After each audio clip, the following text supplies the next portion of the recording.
Hi guys and welcome to Relaxation Bedtime History. Tonight we step softly onto a creaking wooden wharf as the first pale light spreads across Boston Harbor. The air is sharp with salt and tar, and somewhere close by rope pulls tight against a mast with a low groan that seems almost human. You draw in a breath and taste the ocean mixed with smoke from last night's bout, and already you sense this is not a place for lingering comfort. You probably would not survive here long without strong hands, a quick temper, and a tolerance for cold mornings that arrive whether you're ready or not. So before you get comfortable, take a moment to like the video and subscribe, but only if you genuinely enjoy what I do here. And if you feel like it, share where you are listening from and what time it is for you right now. Now dim the lights and let yourself drift into the harbour as Boston wakes around you. The boards beneath your boots are damp, slightly uneven, and alive with the faint vibration of movement. A ship nearby shifts in the water, its hull knocking softly against the dock in a steady rhythm that feels almost like breathing. Sailors are already at work, their voices low and practical, carrying across the water in clipped phrases. A widely accepted historical detail tells us that Boston in 1770 was one of the busiest ports in British North America, with ships constantly arriving from England, the Caribbean and beyond. Standing here, you can feel that truth without needing it explained. Everything smells of motion. Everything suggests trade. You watch as a man hauls a crate across the dock, his shoulders tight with effort, his breath visible in the cool morning air. The crate thuds down, and for a moment no one speaks.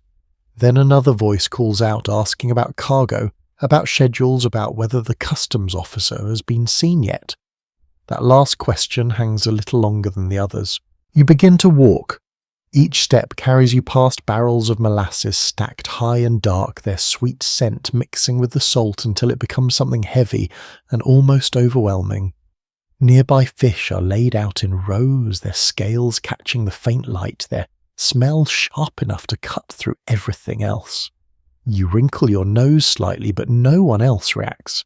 This is ordinary here. This is the background of life. A commonly noted feature of colonial port towns is how closely work and environment were intertwined.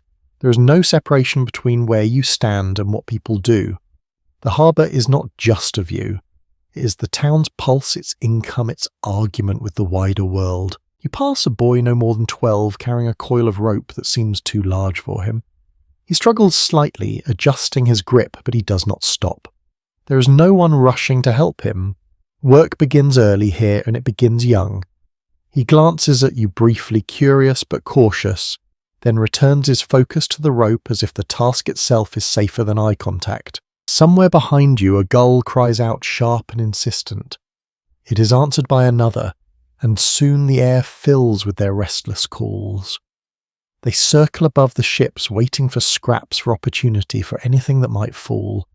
Their presence adds a kind of nervous energy to the morning, as if even the birds understand that survival here is a matter of attention and timing. You pause near the edge of the dock and look out over the water. The surface is not still. It never is. Small waves move constantly, catching the light in fragments, reflecting the sky. In pieces rather than as whole, it feels fitting.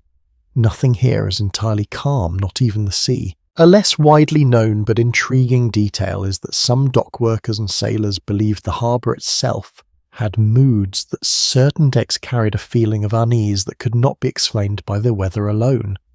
Standing here now, you might almost understand that idea.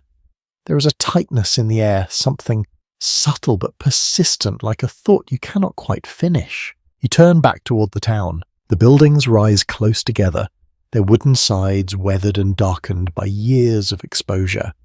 Windows are small, practical, and often shuttered. Smoke begins to curl from chimneys as fires are lit for the day. The smell of burning wood drifts toward you, warmer than the sea air, but carrying its own weight. As you step off the dock and onto the street, the texture beneath your feet changes. Cobblestones replace wood, uneven and cold, forcing you to watch where you place each step. A cart rattles past its wheels, clattering loudly, the sound echoing between the buildings. in a way that makes the street feel narrower than it is. You notice the people more clearly now. A woman carries a basket, her expression focused, her pace steady.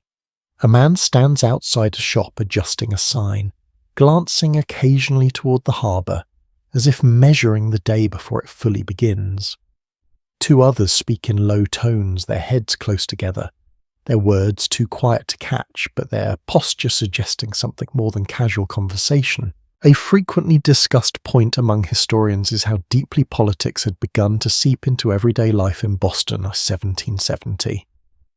You can sense it here, not in grand speeches, but in the way people look at one another, in the pauses between words, in the questions that are asked, and the ones that are carefully avoided. You continue walking, letting the rhythm of the street guide you. The light grows stronger, though it remains soft, filtered through a thin layer of cloud that keeps everything slightly muted. It feels like the town is waking slowly, cautiously, as if it is aware that the day ahead may not be entirely predictable. You pass a doorway where a man leans against the frame, sipping from a cup. He watches the street with a calm that seems practiced rather than natural. For a moment your eyes meet and he gives a small nod.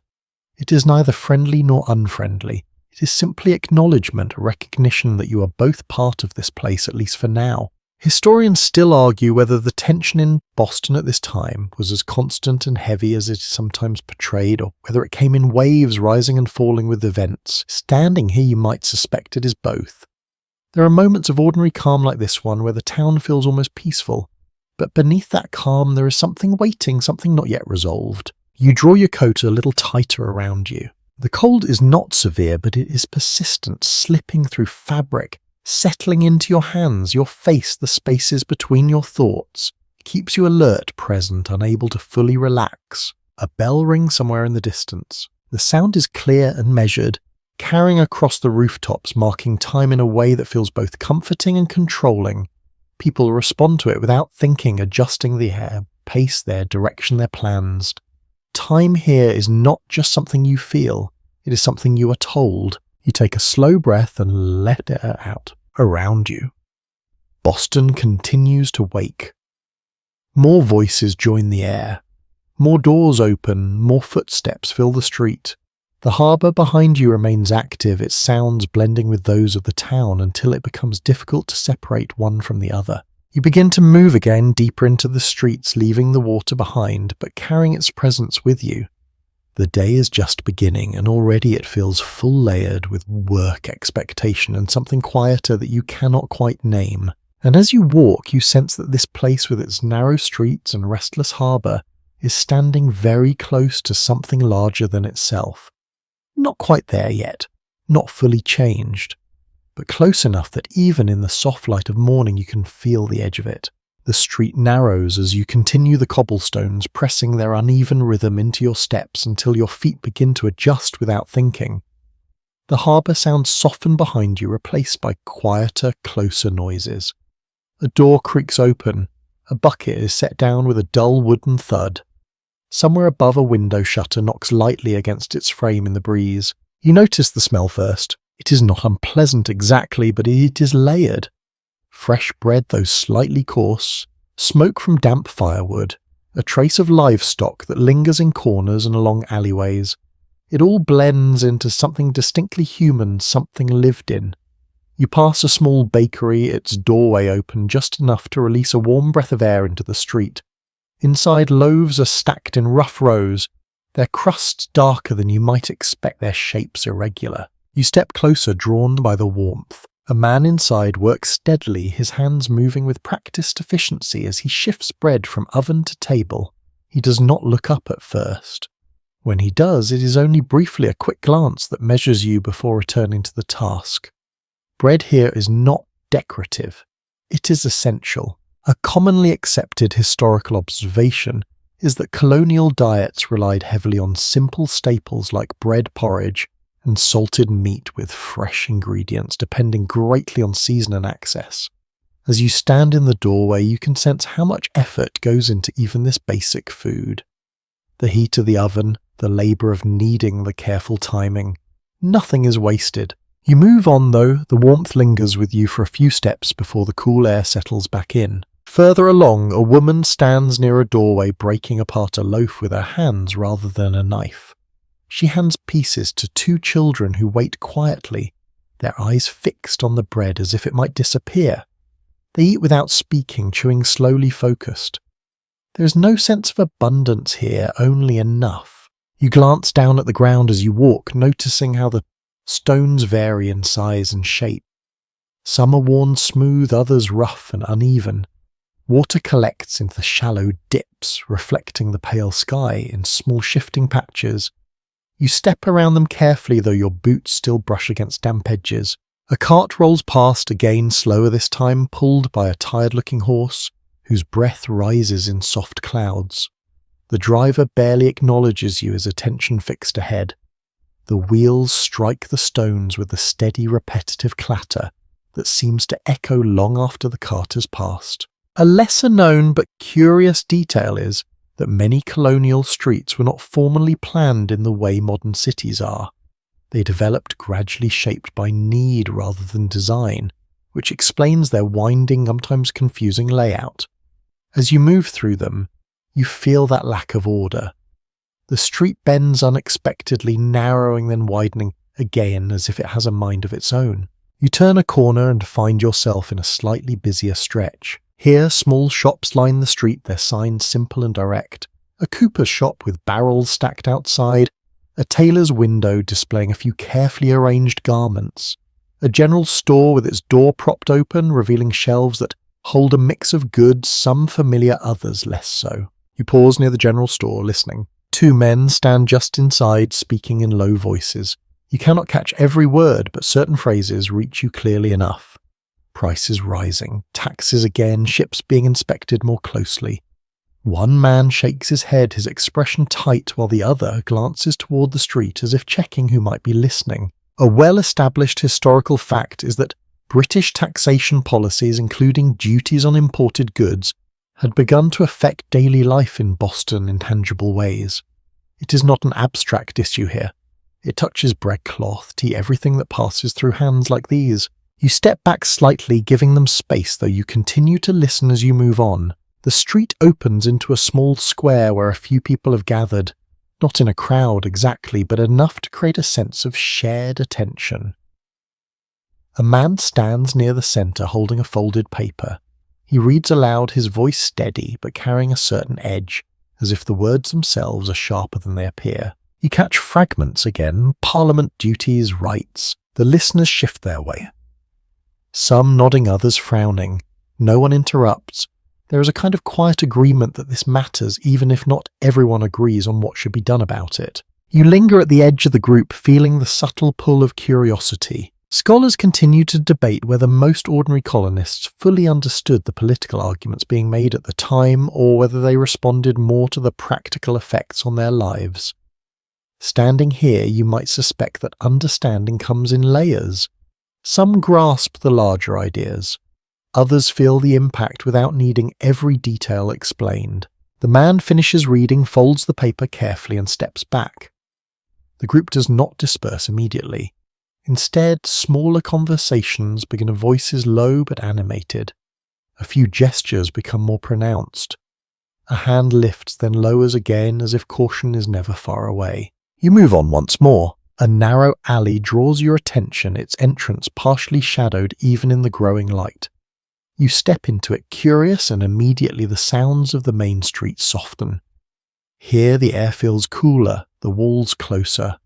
Laundry hangs between buildings, swaying slightly, brushing against your shoulder as you pass. Water drips somewhere slow and steady. At the far end, a small door stands open, revealing a glimpse of an interior space, where someone moves just out of sight. You do not enter.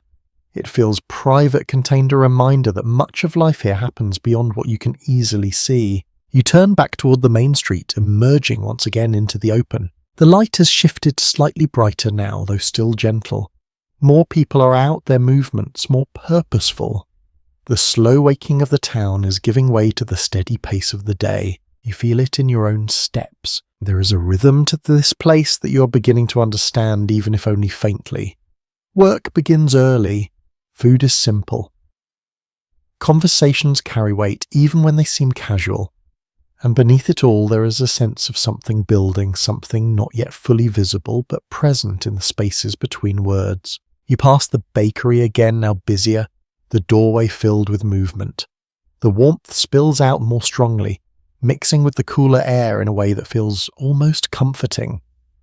For a moment you consider stepping inside, lingering a little longer, but you do not. Instead, you continue forward, letting the street guide you deeper into Boston, each step carrying you further into a place that feels both ordinary and quietly unsettled. You follow the street as it bends, again narrowing, until the buildings seem to lean toward one another like quiet conspirators. The light filters down in thinner strands here, touching only the upper edges of wood and glass, while the ground remains cool and dim. Your steps slow without you meaning them, to guided by the closeness of the space and the sense that you are moving into something more private. A small sign creaks overhead, its paint worn, its lettering just legible. Below it a door stands slightly open. You hesitate for a moment, then step closer, drawn by the faint sounds within. The smell reaches you first. Not unpleasant, but dense. Wood shavings, cloth, a hint of oil, and the lingering warmth of a fire that has not yet fully faded. You slip inside. The room is both shop and home, though the line between the two is difficult to define. A workbench occupies one side, covered in tools arranged with careful economy. Each item has its place and nothing seems decorative. Nearby shelves hold small goods ready for sale. On the other side, a table sits close to the wall, its surface marked by years of use. A single chair is pulled slightly away, as if someone rose from it not long ago. A well-documented reality of colonial towns is that many tradespeople lived and worked in the same space, combining livelihood and home under one roof. Standing here, you can see how that shapes daily life. There is no clear boundary between labour and rest. The two exist together, overlapping in every corner. A man stands at the workbench, his back turned, his hands moving with steady precision. He does not startle when you enter, though he does pause briefly, as if acknowledging your presence without needing to look. After a moment he turns slightly, offering a nod that feels more like acceptance than greeting. You nod back quietly. The light inside is soft, coming from a small window, and the fading glow of coals in a hearth. It casts everything in gentle shadow, softening edges, making the room feel smaller but also more contained. You notice how little space there is. Each object seems to press against the next, leaving just enough room to move, to work, to live. From above you hear movement, footsteps light but quick, followed by the faint creak of floorboards. Someone shifts something, then pauses. A voice calls down, asking a simple question about the morning, about whether bread has been brought about, what needs doing next. The man at the bench answers without raising his voice, his tone calm, familiar. You glance upward. A narrow staircase leads to the upper level, its steps worn in the centre from years of use. The ceiling above feels low, the space beyond doors even more confined. It is easy to imagine how the family sleeps there close together, sharing warmth in colder months, sharing breath in the quiet hours before dawn. A lesser known but telling detail is that privacy in such homes was limited, with entire families often sharing one or two rooms. Personal space, as you might think of it, simply did not exist in the same way. Life was lived in constant proximity. You step closer to the table, running your fingers lightly over its surface. The wood is smooth in places, rough in others, shaped by use rather than design. You can almost trace the routines that have played out here. Meals eaten quickly, work continued late into the evening. Quiet moments stolen when they could be. Near the hearth, a pot sits over low heat, its contents barely moving. The smell is simple, something grain-based, perhaps thickened with whatever could be added. It is not rich, but it is steady, sustaining. A young girl appears at the top of the stairs, peering down at you with open curiosity. She does not speak at first. She simply watches, her hands resting lightly on the railing. After a moment, she descends her steps, careful, her eyes never quite leaving you. She reaches the bottom and moves towards the table as if your presence has already been accepted as part of the room. Without hesitation, she adjusts a small stack of cloth, smoothing it with deliberate care. It is a small action, but it carries a sense of responsibility that feels larger than her years. A commonly discussed aspect of colonial life is how early children took on roles within the household, contributing to its function as soon as they were able.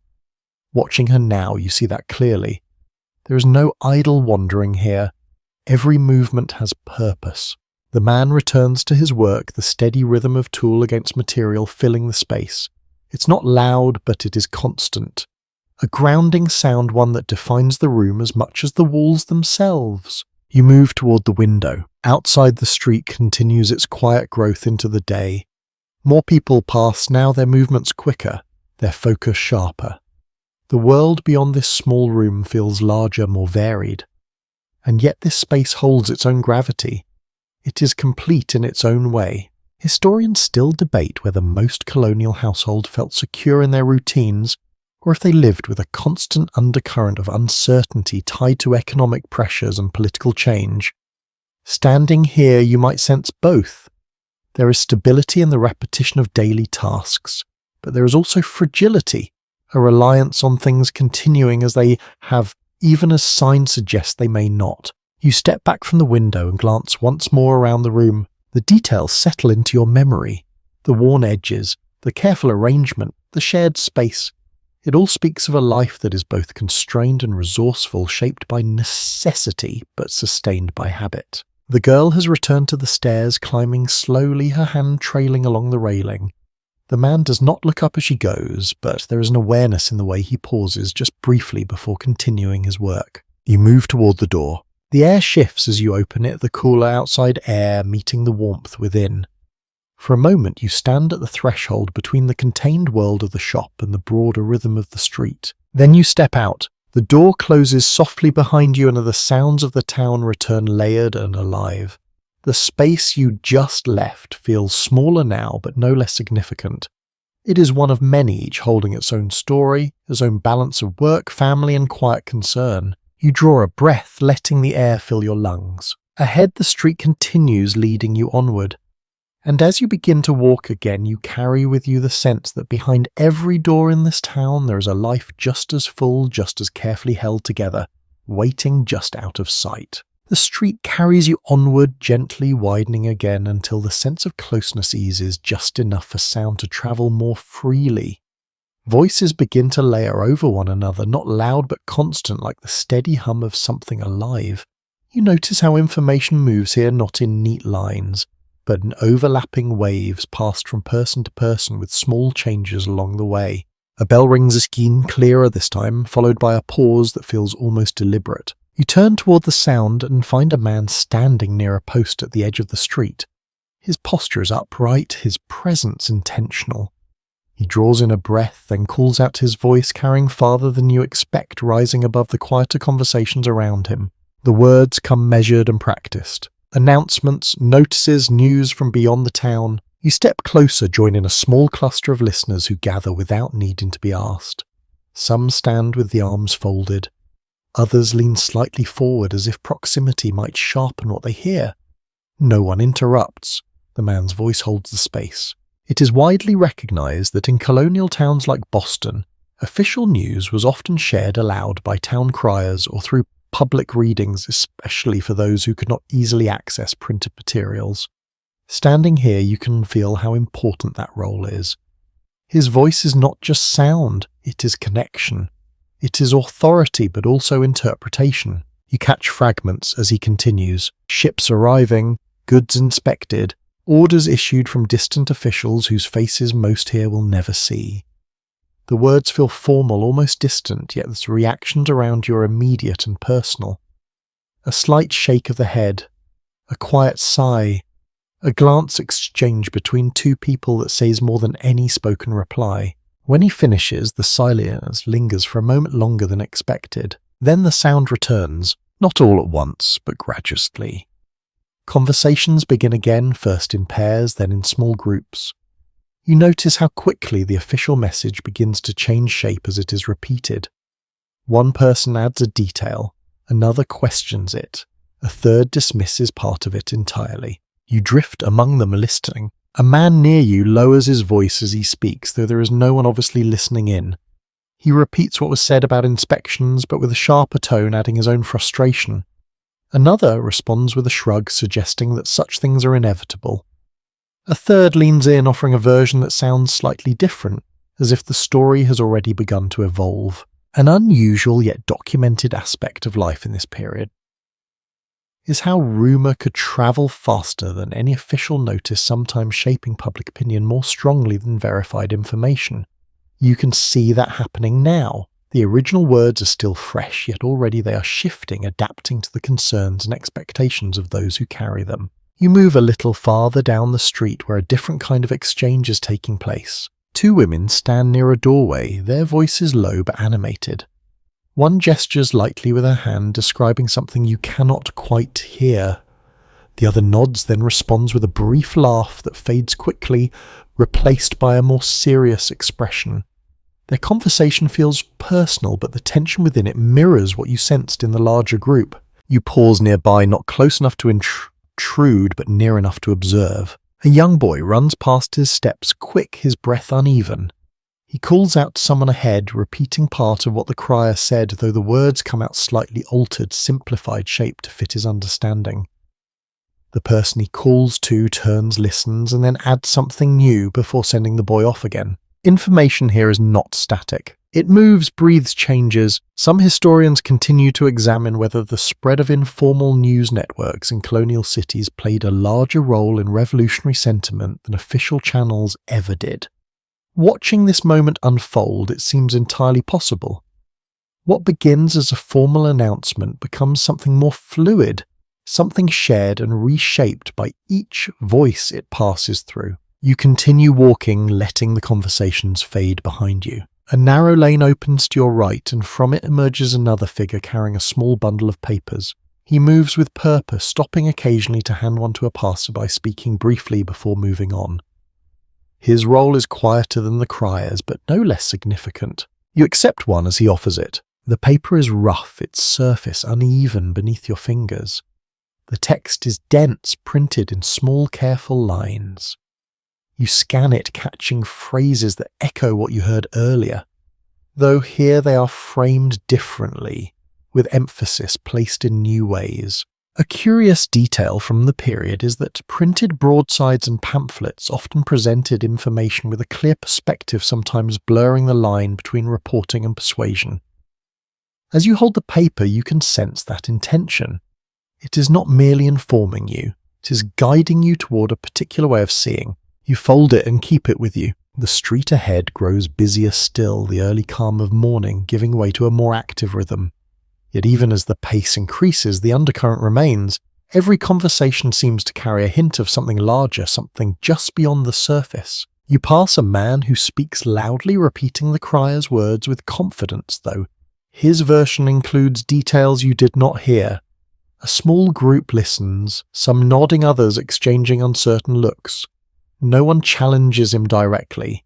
Instead, they absorb, consider, and carry the story forward in their own way. Scholars still debate how much of what people believed in moments like these was grounded in fact and how much was shaped by fear, frustration, or hope.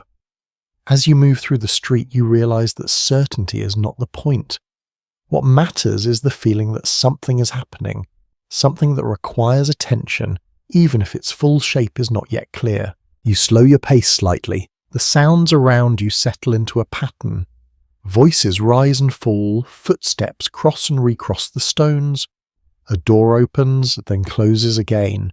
Each small action contributes to the larger sense of movement of a town, not just waking, but thinking, reacting, adjusting. You glance back briefly. The place where the crier stood is now empty, the moment of official announcement already past. Yet its effects remain, carried forward in countless small exchanges, each one adding to the collective understanding or perhaps the collective uncertainty. You turn forward again. The day continues, and with it the steady flow of words that shape how this place understands itself. You walk on aware now that in Boston, information is not simply received.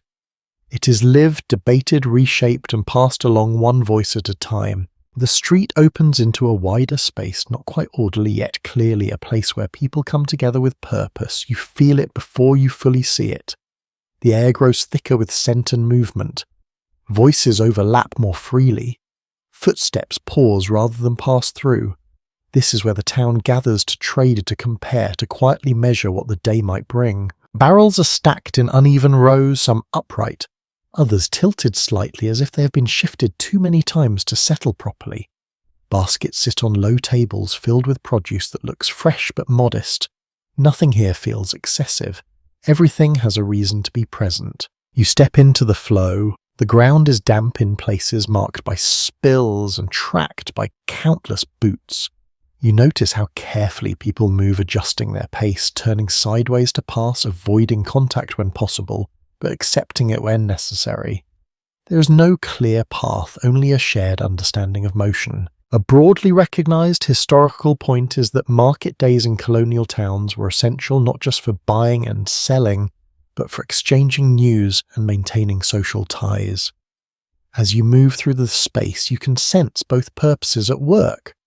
Goods are inspected, yes, but so are expressions, tones of voice, the way someone responds to a simple question. You pause near a table where fish are laid out, their scent sharp and immediate. A woman stands behind them, her hand steady as she arranges the display, adjusting each piece with quiet care. A man approaches, glances down, then looks up at her with a slight narrowing of his eyes. They speak. The exchange is brief but layered. He comments on the quality. She responds with calm certainty. He questions the price. She does not lower it. There is a pause, a moment where neither moves, and then he reaches into his coat and produces the necessary coins. The transaction ends, but the feeling of it lingers. You continue walking, drawn toward a cluster of voices that rise slightly above the rest. Here a group has gathered around a vendor selling imported goods. The items are small, neatly arranged, and clearly valued. Cloth, perhaps, or something finer than what is commonly produced here. A man picks up a piece, running it between his fingers, testing its texture. He asks where it came from. The vendor answers, naming a distant place, his tone confident.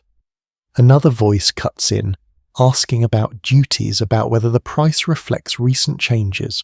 The vendor hesitates just for a moment. That pause says more than his words that follow. It's widely accepted that imported goods in Boston during this period were subject to increasing scrutiny and taxation, making them both more expensive and more politically charged.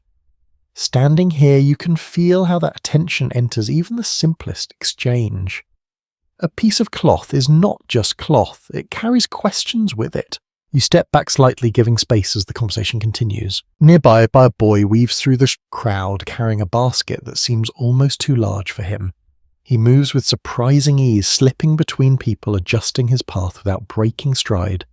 He calls out softly, offering what he carries as voice practice, but still carrying a hint of youth. You watch him for a moment. There is something remarkable in the way he navigates the space, reading it instinctively, understanding where to move, when to pause, when to speak.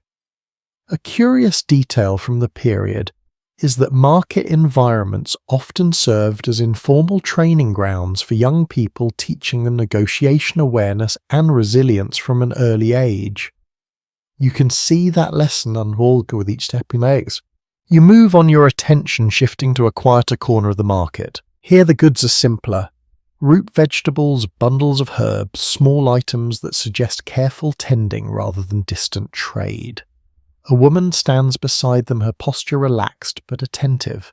She greets each passerby with a small nod, not pressing for attention, but ready to engage if approached. You stop near her table. The scent here is soft, earthy grounding. You pick up a small bundle, turning it slightly, feeling its weight. She watches, not interrupting, allowing you to take your time. When you look up, she offers a brief comment about its freshness, about where it was grown. The exchange feels different from the others. Less tense, more direct. Yet even here there is an awareness of value, of what is fair, of what can be given, and what must be held back. You set the bundle down gently and move on. As you walk, you notice how conversations shift as people move from one stall to another. Complaint about price becomes a comment about supply. A question about quality turns into a remark about recent shipments. Each topic connects to another, forming a web of understanding that stretches beyond the market itself. Some historians propose that spaces like this played a quiet but significant role in shaping collective attitudes, allowing ideas to circulate in ways that formal settings could not. As you listen, it seems plausible. No single voice dominates here. Instead, meaning builds gradually through repetition and variation. You pass a man who speaks more loudly than most, his tone edged with frustration. He gestures toward a nearby stall, his words carrying farther than he perhaps intends. A few people glance his way, then quickly look back to their own business. No one challenges him openly, but the space around him shifts slightly, creating a subtle distance. You feel it, the way tension can exist without confrontation. You continue toward the edge of the market where the crowd thins and the sounds begin to soften. Behind you, the activity continues steady and persistent. Before you, the street stretches on quieter again, though no less alive. You pause for a moment, turning back. From this distance, the market appears almost orderly, its movement blending into a kind of rhythm. But having walked through it, you know how much complexity lies within that motion. Each exchange carries more than its surface meaning. Each conversation holds layers that extend beyond the moment. Scholars still debate to what extent economic pressure versus political ideology drove the growing unrest in places like Boston.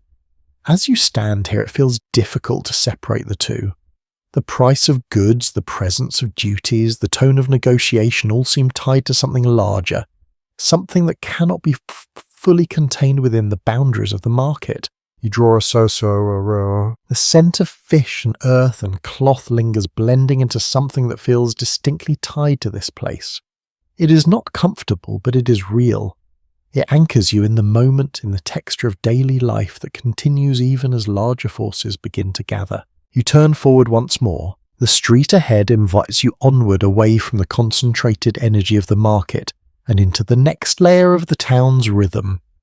Your steps fall into place again, steady measured, carrying with them the quiet understanding that here even the act of buying and selling is part of something unfolding. The market fades behind you, its layered noise softening into a distant murmur that lingers like an echo in your thoughts. The street ahead feels quieter, though not empty. The sounds here are more measured, more deliberate. Footsteps slow, voices lower. Even the air seems to settle, as if something in this part of town asks for a different kind of attention. You notice the building before you hear the bells. It stands slightly apart from the others, not grand in the way of ornament, but solid, intentional. Its lines are simple, its presence steady. The door is open, not wide, but enough to invite without insisting. People move toward it with a quiet familiarity, their pace unhurried, their expressions composed. Then the bell sounds, clear, resonant, and unhurried. It carries through the street and into your chest in a way that feels both grounding and commanding. The tone does not rush, it simply exists, marking time, with a certainty that does not need to be explained. You find yourself stepping closer. Inside, the light changes. It softens, filtered through small panes that let in just enough brightness to reveal the spores without overwhelming it. The air is warmer here, touched by the faint scent of woodcloth and the lingering trace of many gathered breaths. Benches stretch in rows, worn smooth by use. People take their places without speaking much, settling into positions that feel practiced. A child shifts slightly, then stills as a gentle hand rests on their shoulder. A man removes his hat, holding it close, his gaze lowered. A firmly grounded historical understanding tells us that meeting houses in colonial New England served not only as places of worship, but as central spaces for community life where moral guidance and civic concerns often intertwined. As you stand just inside, you can sense that dual role. This is not only a place for prayer, it is a place where behavior is observed, where expectations are quietly reinforced. You move toward an empty space on one of the benches and sit. The wood beneath you is firm, offering no softness, no indulgence. It keeps you upright, attentive. Around you the room fills gradually, each arrival adding to the shared stillness rather than disrupting it. At the front a figure stands. He does not begin immediately. Instead he waits, allowing the room to settle fully, as if the candlelight itself is part of what is being asked. When he finally speaks, his voice is steady, measured, carrying without strain. The words are careful. They speak of duty, of conduct, of the need for discipline, not just in action, but in thought. You listen not because you must, but because the space makes it difficult not to. The tone is not harsh, yet it leaves little room for ease. There is an expectation here, one that reaches beyond the walls. You glance around. Faces remain composed, though not all are identical. Some appear deeply focused, their attention fixed forward. Others seem more distant, their gaze soft, as if following the rhythm of the voice rather than its meaning. A few shift slightly, adjusting their posture, their hands, their breath. A lesser known, yet revealing detail is that sermons during this period could be quite long, sometimes lasting hours, requiring both patience and endurance from those in attendance. Sitting here, you can imagine how time stretches in such moments, how the body responds to stillness, how the mind drifts and returns. The voice continues. It rises slightly at certain points, then settles again, guiding the room through a pattern that feels almost like a tide. You notice how the words touch on more than personal conduct. There are hints of broader concerns, references that connect individual behavior to the well-being of the community as a whole. You shift your hands slightly, resting them together. The warmth of the room contrasts with the cool air you left outside, creating a sense of enclosure that feels both comforting and constraining. You're held here not by force but by expectation. Some historians observe that religious life in colonial Boston played a significant role in shaping public attitudes, reinforcing ideas about order, authority, and responsibility.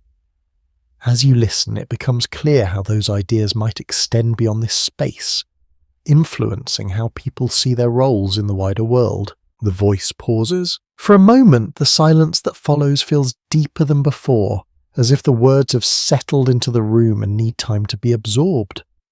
Then a soft murmur begins a shared response, quiet and unified.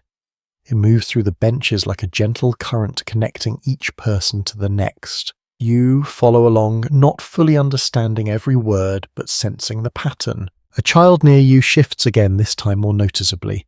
The adult beside them leans slightly closer, whispering something that calms them.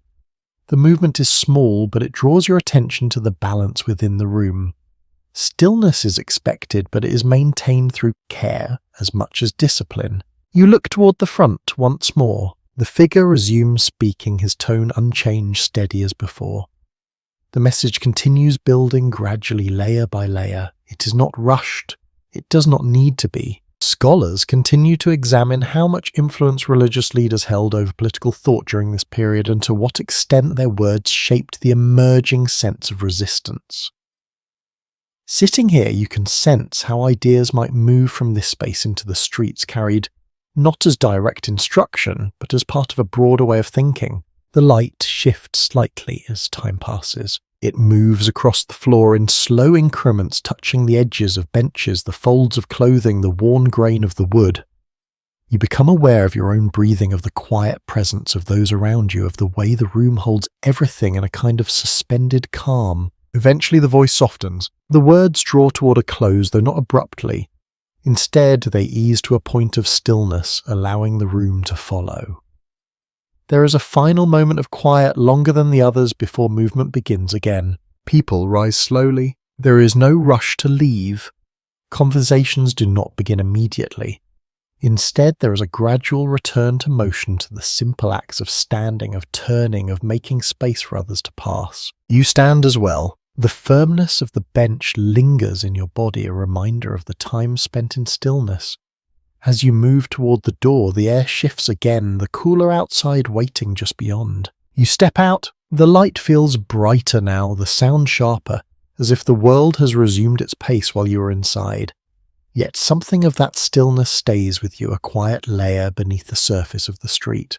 You draw a breath, letting it settle. Behind you, the meeting house stands as it did before, unchanged in appearance yet full of moments that will ripple outward in ways not immediately visible. Ahead the town continues, and you move with it, carrying the sense that here even Sitiens has a role to play in shaping what comes next.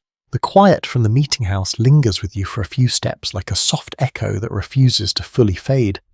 But the street does not remain still for long. Sound returns in layers. A hammer taps somewhere ahead, a voice calls out a name, a door closes with a firm familiar thud. Life resumes its steady pace and you're carried along with it. You notice them before you quite focus on them. Young figures moving with purpose. A boy sweeps the front of a shop, his strokes careful but efficient, as if he has learned that thoroughness matters more than speed. Another stands beside a doorway holding a bundle of cloth waiting for instruction.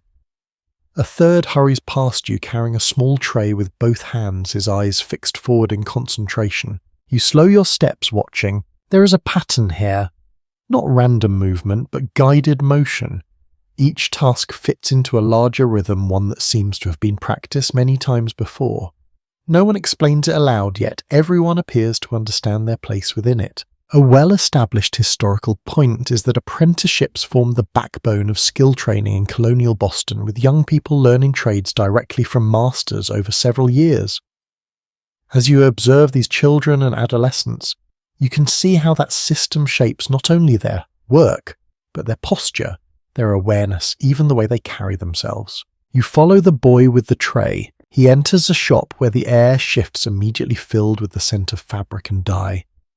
Inside, bolts of cloth are stacked along the walls, their colours muted but varied. A man stands behind a counter, measuring something with careful precision. He does not look up at first, trusting the boy to complete his task without supervision. The boy sets the tray down, adjusts its position slightly, then steps back. Only then does the man glance toward him, giving a brief nod. No words are exchanged, none are needed. The exchange is complete. You step back out into the street. Nearby, a girl kneels beside a wooden tub. Her hand submerged in water that has long since lost its warmth. She lifts a piece of cloth, wrings it out with visible effort, then lays it carefully over a line stretched between two posts. The fabric drips steadily, the water darkening the ground beneath. She pauses for a moment, flexing her fingers, then returns to the task. A curious detail from the time is that apprentices and servants often worked long hours with few breaks, their daily routines structured around the needs of the household or trade rather than personal comfort. Watching her now, you can sense that discipline.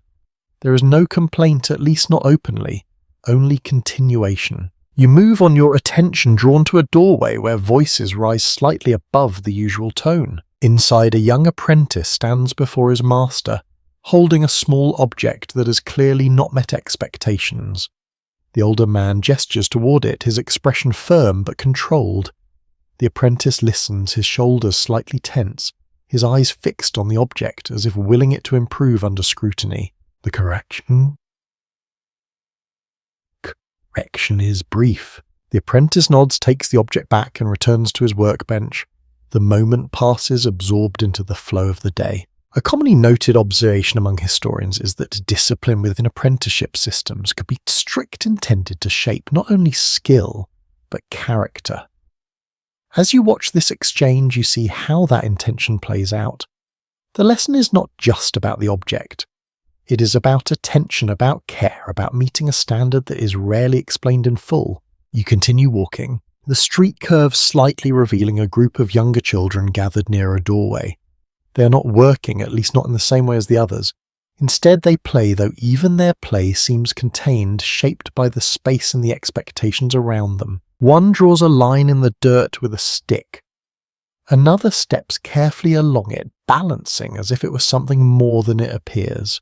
A third watches, waiting for a turn, their focus intense. Their laughter is soft, brief, quickly contained. You pause, observing. Even here there is structure. The game follows rules, though they are unspoken. Each child waits, watches, learns. It feels like preparation, a quieter form of training that mirrors the more visible work happening elsewhere. Some historians suggest that childhood in colonial settings was less defined by separation from adult life and more by gradual integration into it. Standing here, that idea feels tangible. There is no clear boundary between play and work. One leads into the other. A woman steps out from the nearby doorway, her presence enough to shift the group. The children straighten slightly, their movements becoming more controlled. She does not speak at first, she simply observes her gaze moving from one to another. Then she gives a small instruction. The children respond immediately, the game dissolving into motion as they scatter to their tasks. The moment of play ends as quickly as it began, leaving only the faint marks in the dirt behind. You move on the image, staying with you. Further along, you pass another shop where an older apprentice works alone, his movements steady, confident. He adjusts a tool, tests its position, then continues with a level of focus that suggests years of practice. There is a quiet pride in the way he carries himself, though it is not expressed openly. You wonder how long he has been here. How many days like this have shaped his skill, his patience, his understanding of what is expected. Researchers still explore how varied these experiences were, how some apprentices thrived while others struggled under the demands placed upon them. As you watch him, it is difficult to know which path he has taken. What you see is the result, not the journey. You step back into the flow of the street once more. The pattern is clearer now. Youth here is not a separate stage, but a beginning within the same system that governs everyone else. Responsibility arrives early. Expectation arrives with it. You draw a slow breath. The air carries the familiar mix of smoked cloth and distant salt. It feels steady, almost grounding, despite the quiet intensity of what you've observed. Ahead, the street continues, leading you further into the town's rhythm, and as you walk, you carry with you the sense that here learning is not confined to a single place or moment. It is constant, woven into every task, every correction, every quiet observation that shapes who these young people will become. The rhythm of work follows you as the street bends again, but something begins to change in the air. It is subtle at first. A different kind of sound, less controlled, more uneven. A burst of laughter that lingers a little too long. The clink of something solid against wood. You do not need to see the source to recognize it. You're approaching a tavern. The doorway is open, and warm air spills out into the street, carrying with it the unmistakable scent of ale smoke and bodies gathered close together. It feels thicker than the air outside, almost tangible. You pause at the threshold, not stepping in just yet, letting your senses adjust. Inside, the light is dimmer, not dark, but softened by the smoke that hangs lightly in the room. It shifts as people move, catching the glow from candles and the hearth, turning everything slightly hazy. The effect is strangely calming, though the energy within the space is anything but quiet. You step inside. The floor beneath you is worn and uneven, marked by countless boots and spills. Tables are scattered without strict order, some occupied by small groups, others by individuals who seem content to sit alone listening more than speaking. A tankard meets wood with a dull, satisfying sound. Another follows. You glance toward the source and see two men seated across from one another, their conversation animated, but not yet heated. One gestures with his hand emphasizing a point, while the other leans back slightly, listening with a half smile that suggests disagreement. It is widely acknowledged that taverns in Colonial Boston served as key gathering places where news, opinions, and grievances were exchanged more freely than in formal settings. As you stand here, you can feel that openness. The rules of the street do not disappear, but they loosen. You move deeper into the room. A server passes by, balancing several tankards with practiced ease, weaving through the space without hesitation. The smell of ale grows stronger, mixed now with the faint scent of cooked food. Something simple, hearty, meant to fill rather than impress. You find a place near the wall where you can observe without drawing attention. Voices overlap, but certain phrases rise above the rest. Taxes, ships, soldiers. The same words you have heard throughout the day, but here they are spoken with less restraint.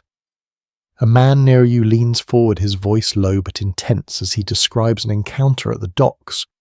His companion listens closely, then responds with a story of his own, each detail adding to a shared sense of frustration. A curious and somewhat overlooked detail is that taverns often had reputations tied to particular viewpoints, with some attracting more outspoken critics of British authority than others. You wonder if this is one of those places.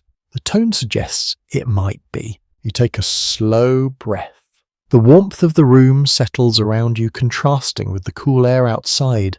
It is easier to relax here, though the conversations themselves carry a different kind of tension. Not hidden, but expressed. At a nearby table, a small group has gathered more closely than the others. Their voices are quieter, but their posture suggests focus. One of them unfolds a paper, placing it flat on the table. The others lean in reading, discussing, pointing to specific lines. You catch a fragment, a complaint written clearly, perhaps intended for wider circulation. The language is sharper than what you heard in the market, more direct, less cautious. It feels deliberate. Some historians note that taverns provided spaces where political ideas could be tested and refined through discussion before reaching a broader audience. Watching this group, that idea feels immediate.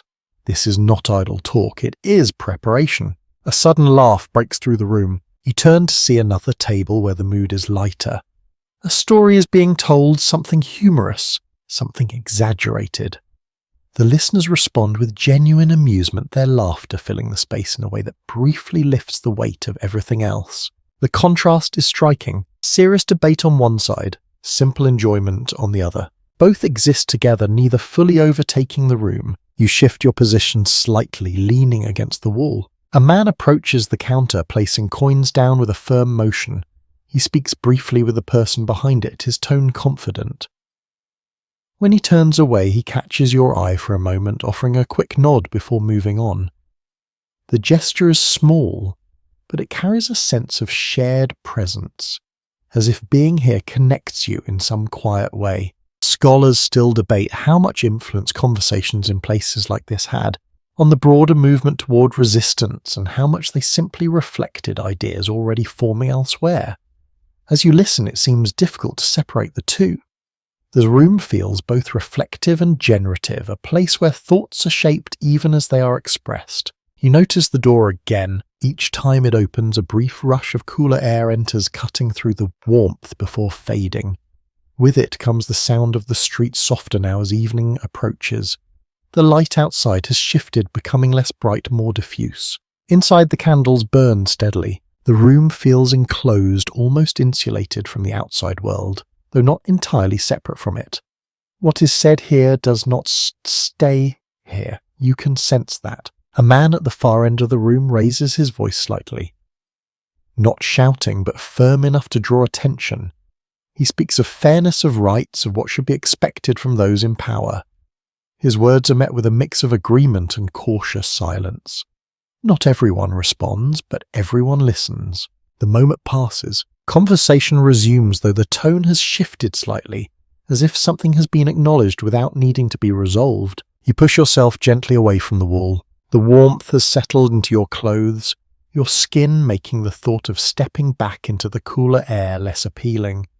Yet you feel the pull to continue to move forward to see what lies beyond this space. You make your way toward the door. As you step outside, the air feels sharper, clearer. The sounds of the tavern soften behind you, replaced once more by the steady rhythm of the street. You pause for a moment, letting your senses adjust. The town is changing again, moving from the structured pace of day towards something more fluid, more uncertain.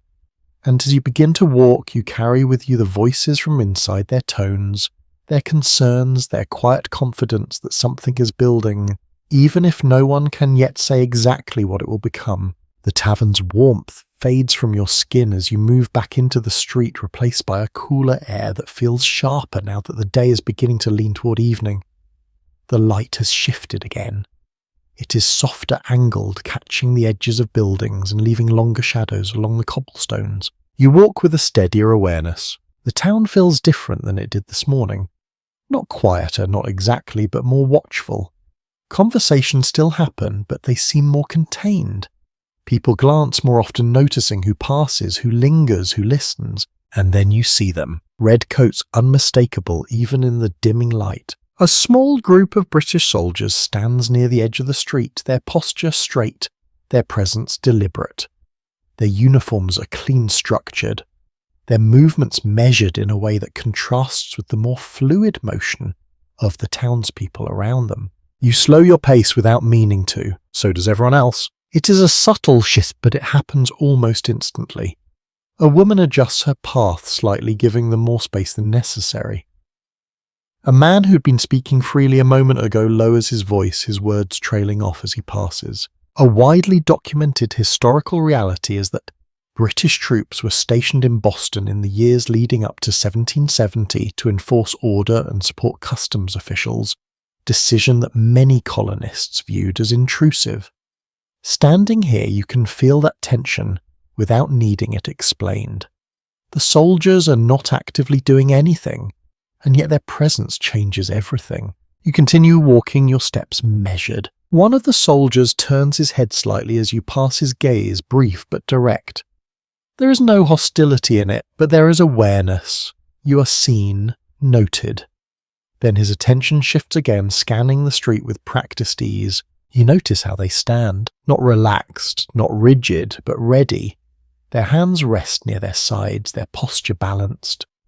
They speak to one another in low tones, their voices carrying a different cadence shaped by training, by distance from this place. A boy passes them, his eyes lingering a moment longer than necessary. One of the soldiers glances down at him, then away again. No words are exchanged, but the moment stretches just enough to be felt. A curious and often mentioned detail is that interactions between soldiers and civilians in Boston could be surprisingly ordinary at times, with shared spaces leading to moments of cooperation as well as conflict.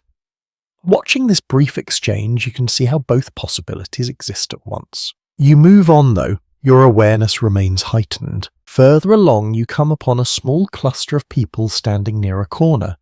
Their conversation is quiet, but their attention is fixed on something just out of sight. As you approach, you see another pair of soldiers walking slowly down the street. Their steps synchronize their presence, drawing the eye even before they reach the group. The people shift, not dramatically, but enough to create a subtle distance. The soldiers pass without stopping their gaze forward, their pace unchanged. Once they're gone, the conversation resumes, though the tone has altered slightly as if something unspoken has passed through the group. You continue walking, turning down a narrower street. Here the presence of soldiers is less immediate but not absent. You see them at a distance near the entrance to another lane, their figures partially obscured by shadow. Even when they are not close, they are still part of the space, part of the awareness that shapes how people move and speak. A firmly grounded historical observation is that the daily coexistence of civilians and soldiers in Boston created ongoing friction as both groups navigated shared spaces with different expectations and loyalties. As you walk, you can sense how that friction does not always erupt into conflict. Often it simply exists quiet but persistent. You pass a shop where the door stands open, and inside a conversation halts as you and a nearby soldier cross paths in the street. The pause is brief but noticeable. When you move on, the voices resume, though more cautiously. You draw your coat closer around you.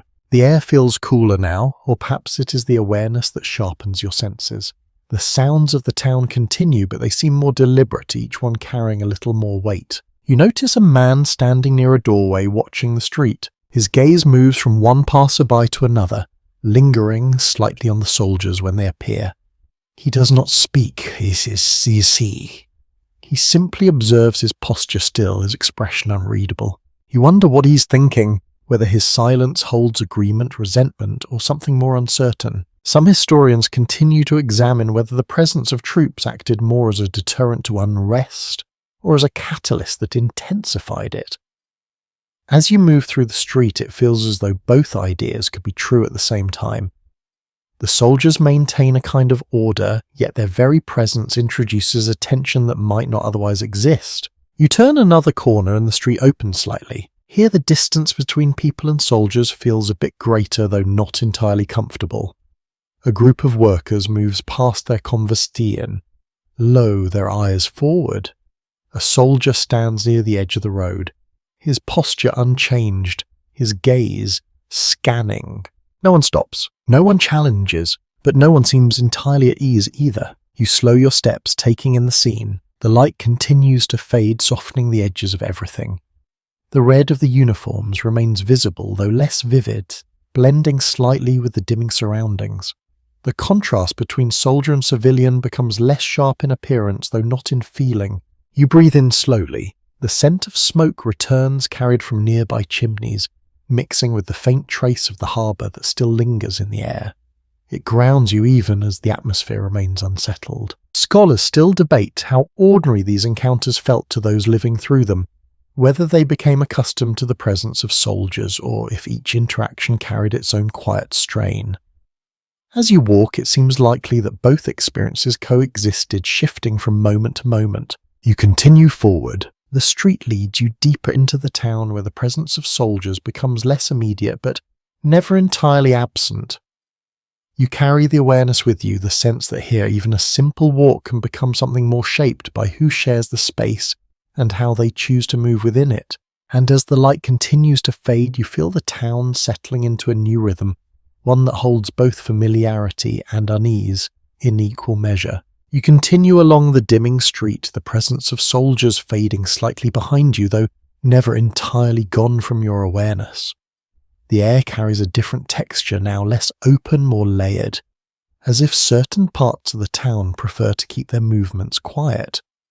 Your steps guide you toward a stretch where doors remain half closed, where windows reveal only fragments of what lies inside. There is a stillness here, but not an empty one. It feels watchful. You notice a man standing near the edge of a narrow lane, his posture relaxed in appearance, yet his eyes attentive.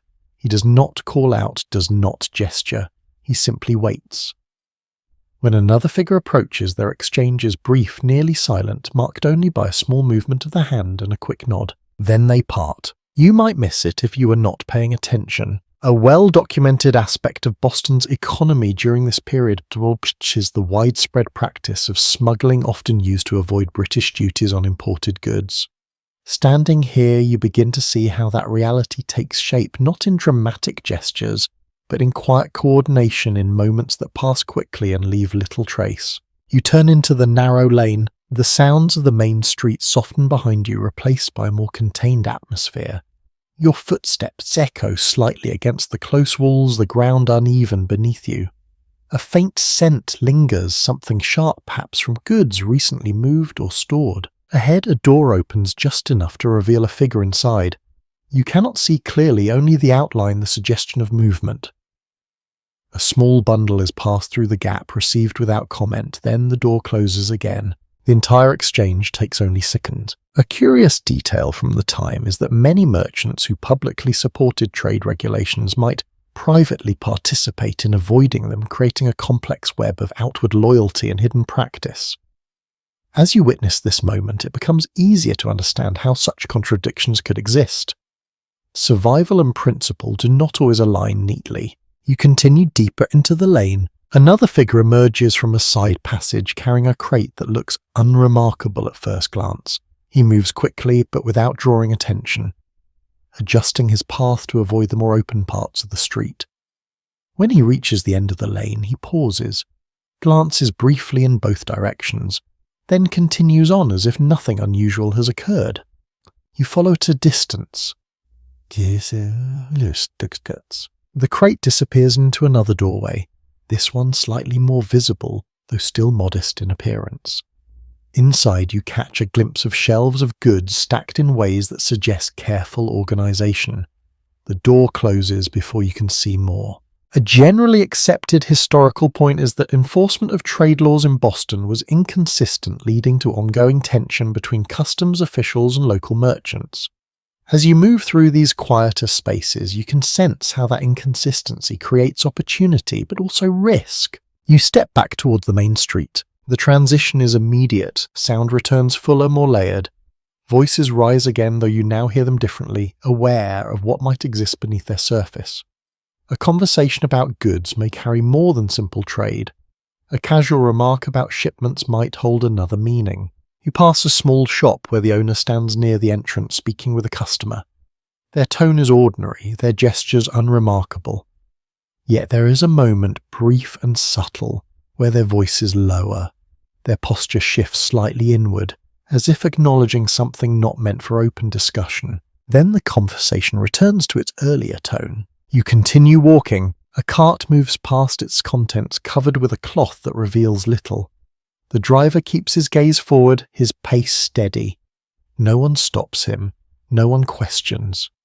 And yet you notice how a few eyes follow the cart as it passes, tracking its movement with quiet interest. Some historians suggest that smuggling was so embedded in the economic life of Boston that it became almost normalized, while others argue that it remained a source of constant unease and moral tension. As you observe these moments, it seems possible that both interpretations hold truth. What is common can still feel uncertain. You pause near a corner where two streets meet. Here the light from a nearby window spills out, illuminating a small section of the ground. In that space you see footprints overlapping, crossing in different directions. They tell a story of movement, of paths taken and retaken, of people passing through without leaving more than a temporary mark. You look up. The buildings here feel closer again, their upper levels leaning slightly inward, narrowing the sky above. It creates a sense of enclosure, of being within something rather than simply moving through it. A figure steps out from a doorway nearby, adjusting his coat as he does. He glances at you briefly, then moves on his pace, neither hurried nor slow. There is a confidence in his movement, as if he knows exactly where he's going and why. You wonder how many such paths exist in this town. How many routes are taken not for convenience, but for discretion. Scholars continue to explore how deeply these hidden networks influenced the growing resistance to British authority, and whether they served as a foundation for more organised action later on.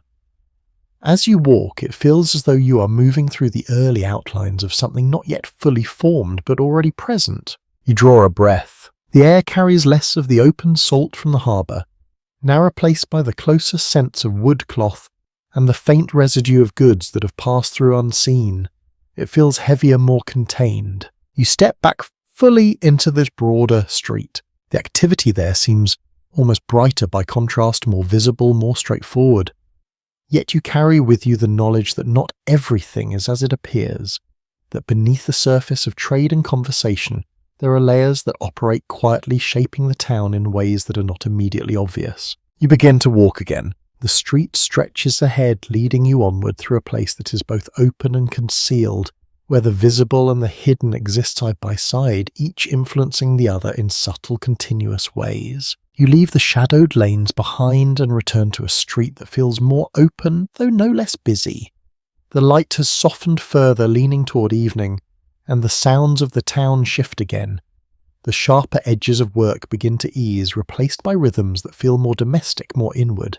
A door stands open ahead of you. From within, you hear movement that is different from the shops and workshops you have passed. Not the steady repetition of tools, but a layered motion. Water being poured, fabric rustling, a quiet voice giving instruction followed by the softer sound of compliance. You step closer, pausing just outside. Inside, a woman moves between table and hearth with practiced ease. Her hands are never still for long. She adjusts a pot, checks its contents, then turns to a small pile of folded cloth, lifting and inspecting each piece before setting it aside again.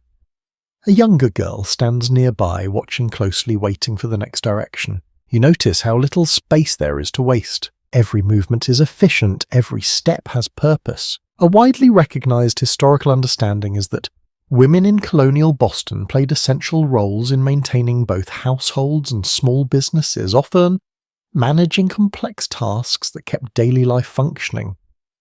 Watching this scene, you can see how much rests on that quiet coordination.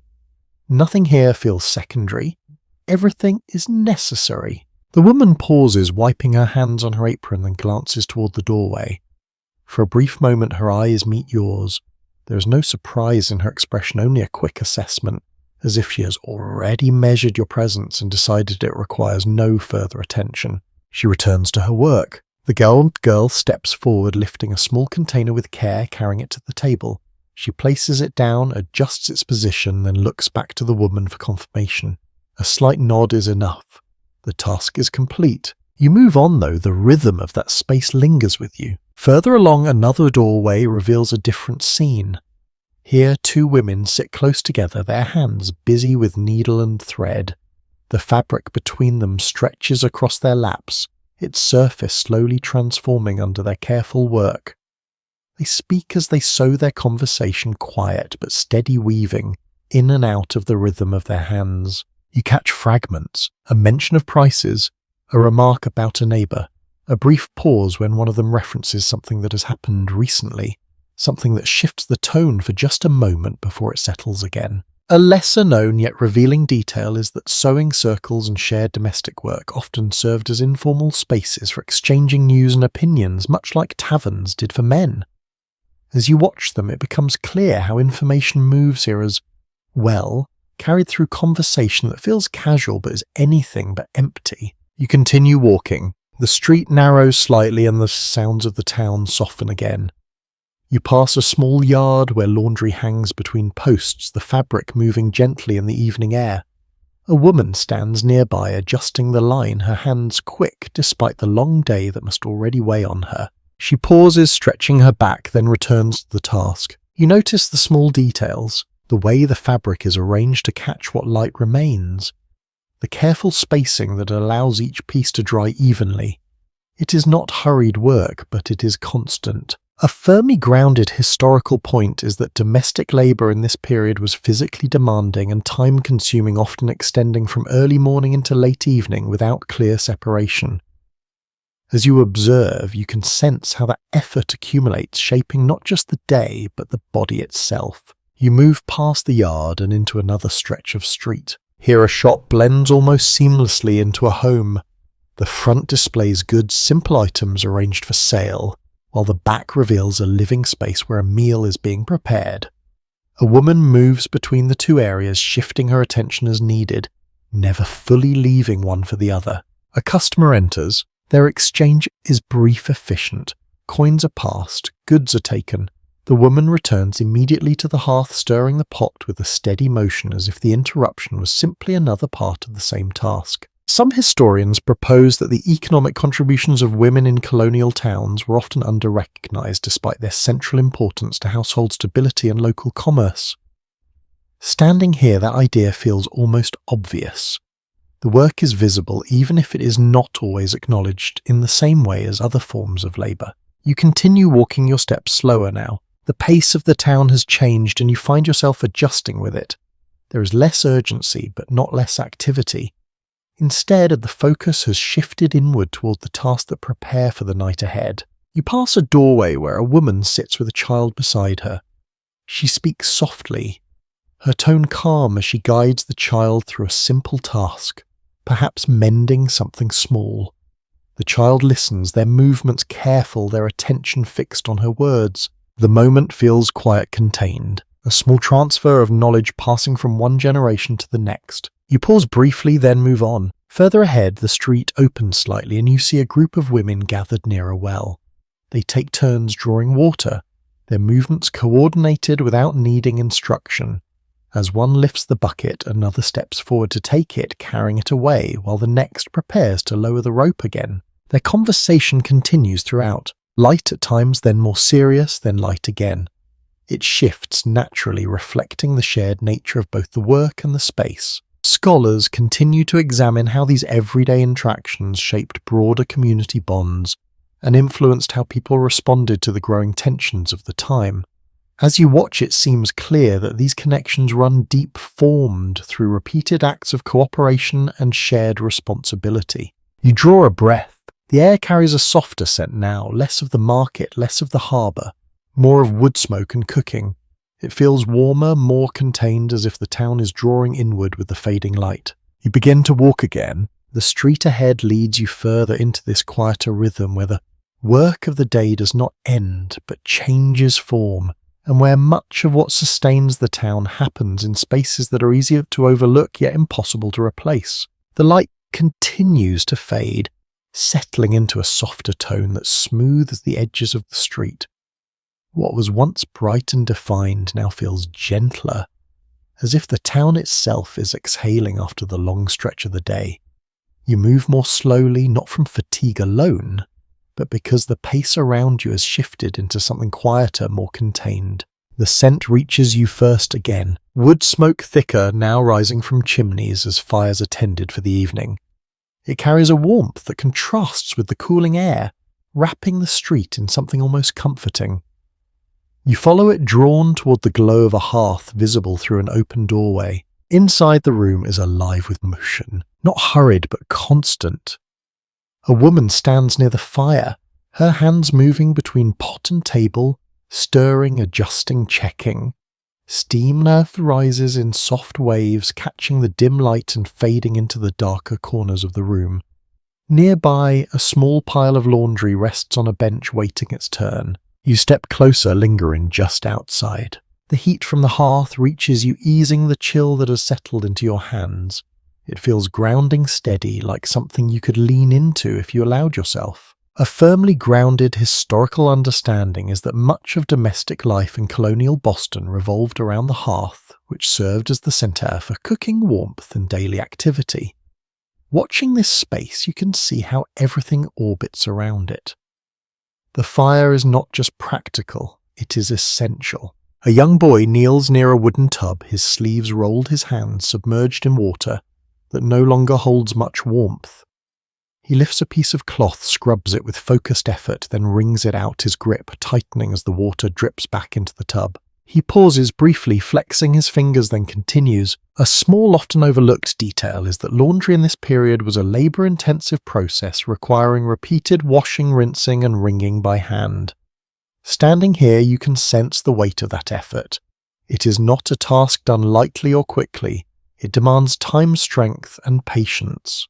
The woman at the hearth shifts her attention, calling softly to the boy, her voice calm but firm. He responds immediately, adjusting his pace, his movements becoming more deliberate. The exchange is simple, but it carries a quiet authority. You glance around the room. The space is modest, each object placed with intention. A table stands near the wall, its surface worn but clean. A few utensils hang nearby, their positions fixed, their use clear. There is little decoration, but nothing feels neglected. The rhythm here is steady, not the structured discipline of the meeting house, nor the layered tension of the market, but something in between.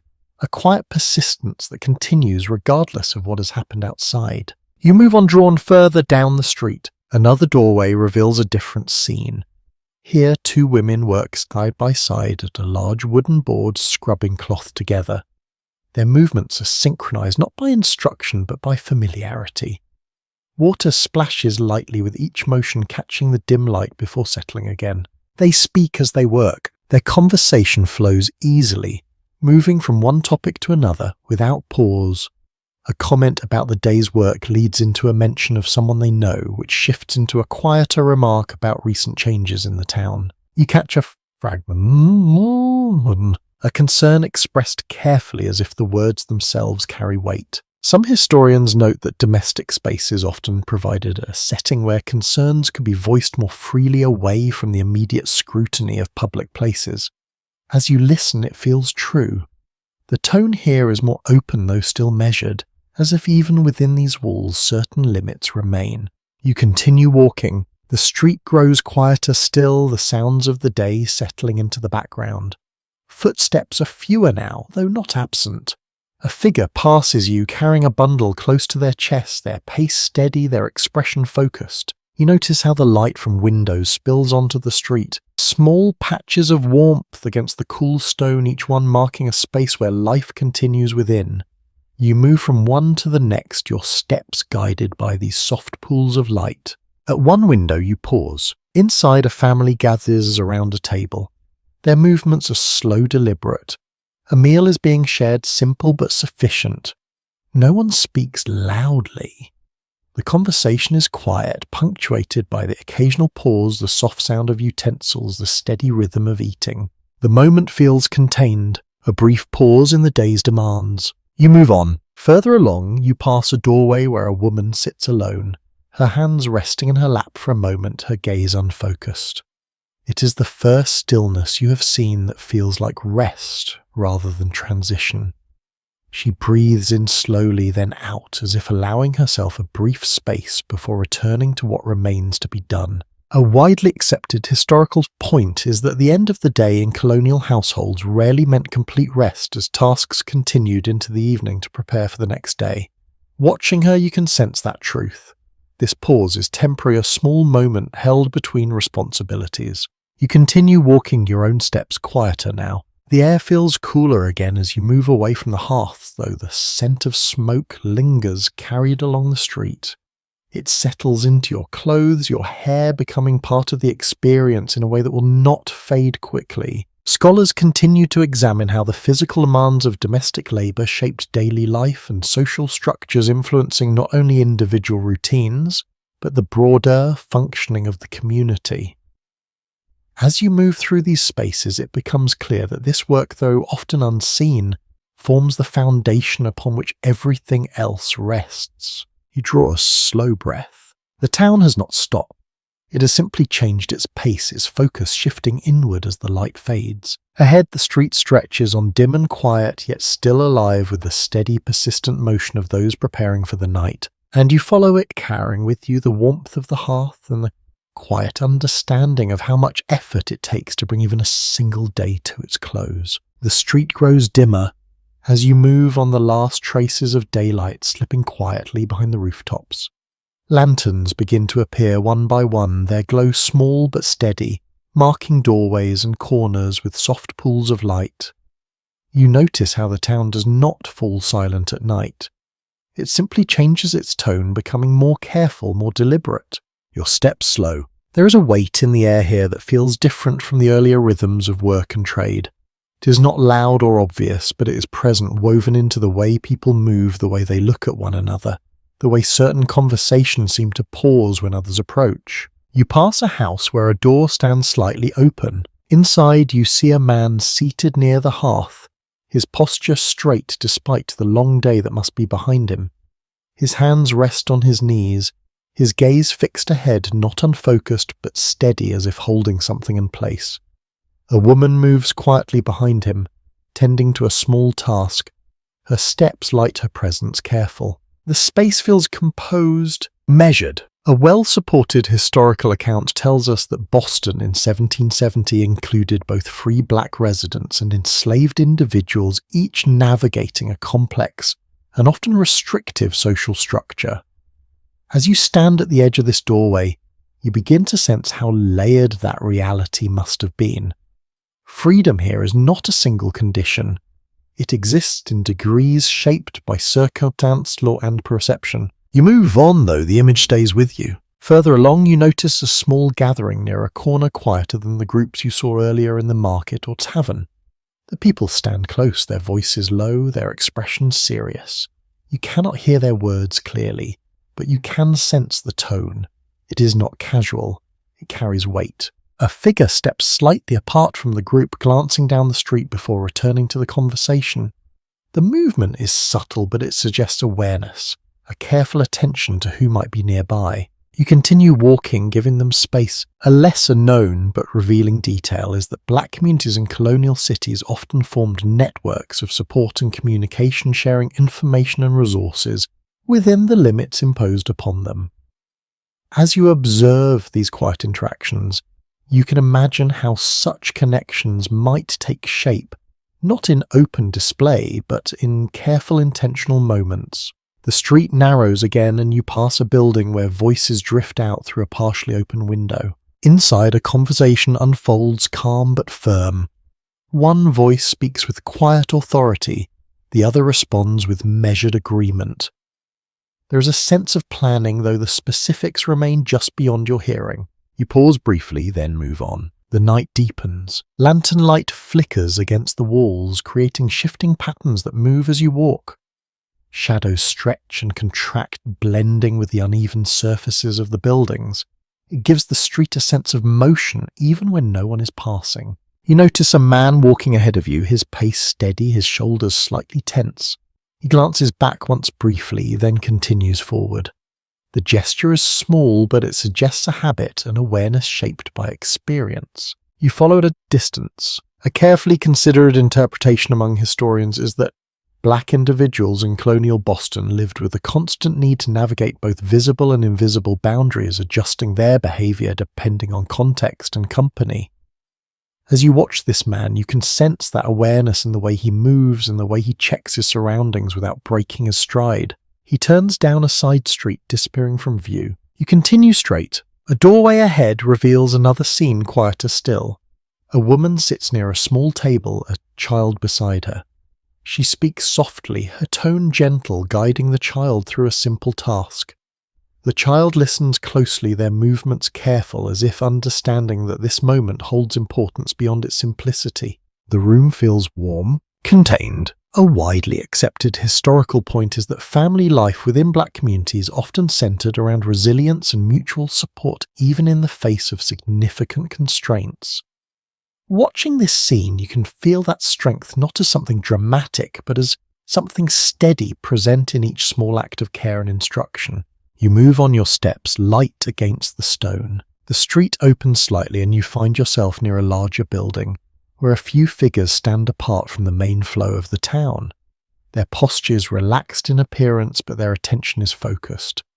They speak quietly, their words measured, their movements minimal. You catch a phrase, a name perhaps, then another. The conversation continues, though it remains just out of reach. Scholars still explore the extent to which Black Bostonians participated in and influenced the broader movement toward resistance and how their experiences shaped their perspectives on liberty.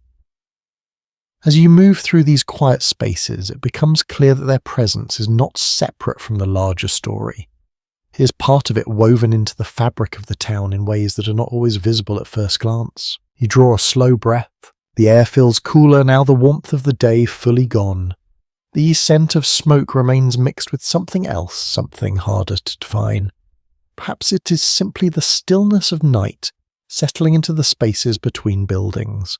You continue walking. The lanterns guide your path, each one marking a point of light in the growing darkness. Between them, the shadows deepen, creating moments where the world feels briefly suspended, neither fully seen nor entirely hidden. You become aware of your own presence more clearly. The sound of your steps, the rhythm of your breath, the way the town holds both openness and constraint at the same time. And as you move forward, you carry with you the sense that here in these quieter hours, the layers of life become more visible, not through loud display, but through the subtle ways people gather, speak, and move within the boundaries that shape their days. The night has settled more fully now, and the town feels quieter in a way that sharpens your awareness rather than easing it. Lanterns glow steadily along the street, their light catching on signs, door frames, and the edges of passing figures.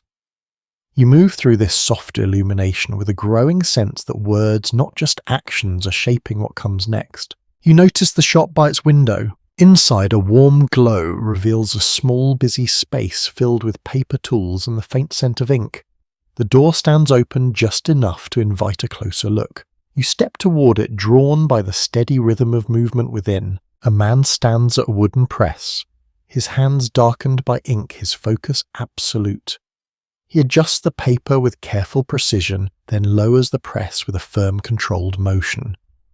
When he lifts it again, the sheet beneath carries lines of text clear and deliberate. You watch as he sets it aside to dry. A well-known historical reality is that the print shops in Colonial Boston played a central role in spreading political ideas, producing newspapers, pamphlets, and broadsides that reached a wide audience.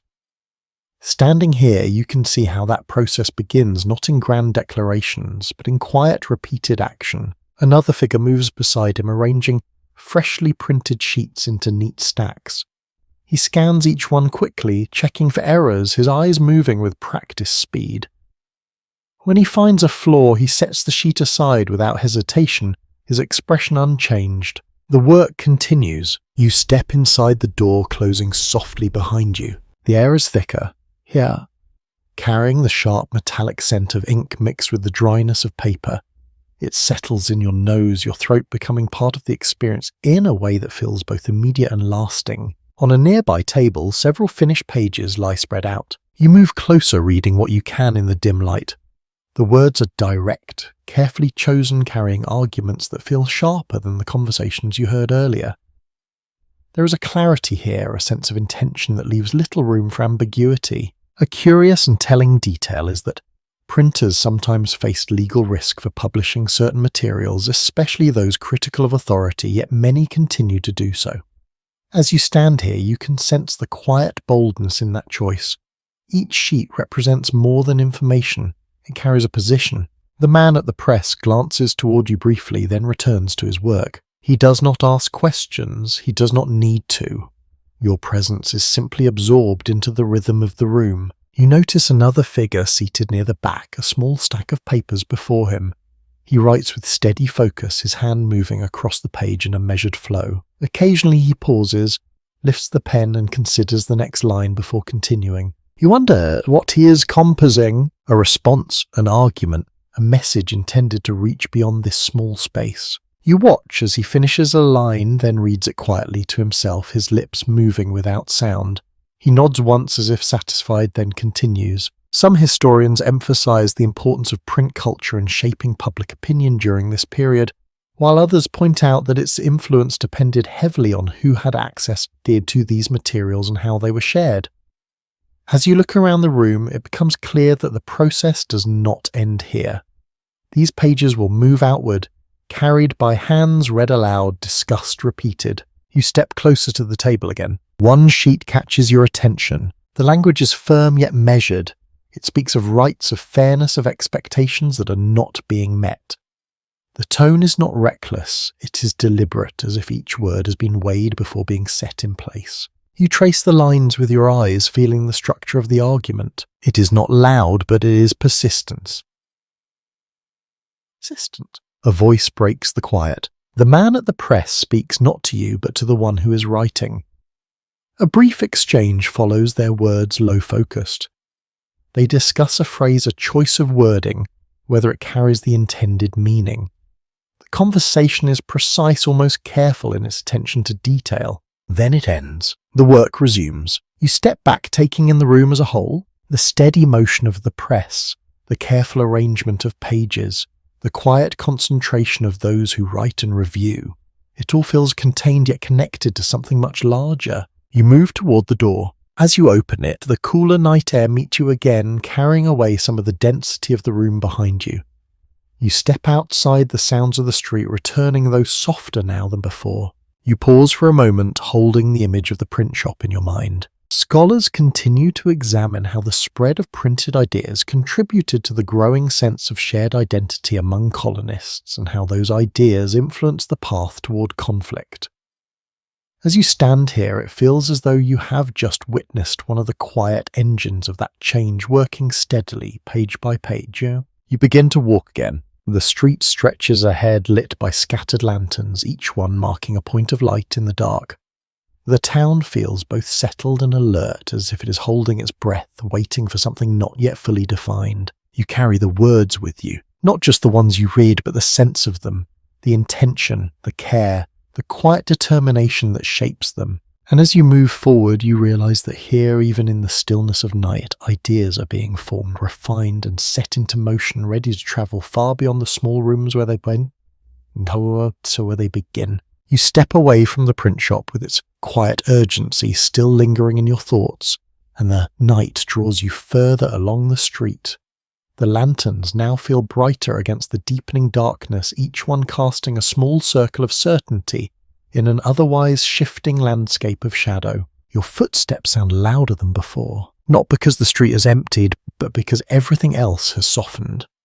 Voices are fewer now, and those that remain are lower, more contained. The town has not gone to sleep. It has simply changed its posture, becoming more watchful, more aware of itself. You turn a corner and find a small gathering. Not large, not loud, but noticeable. A handful of figures stand close together, their faces partially lit by a nearby lantern.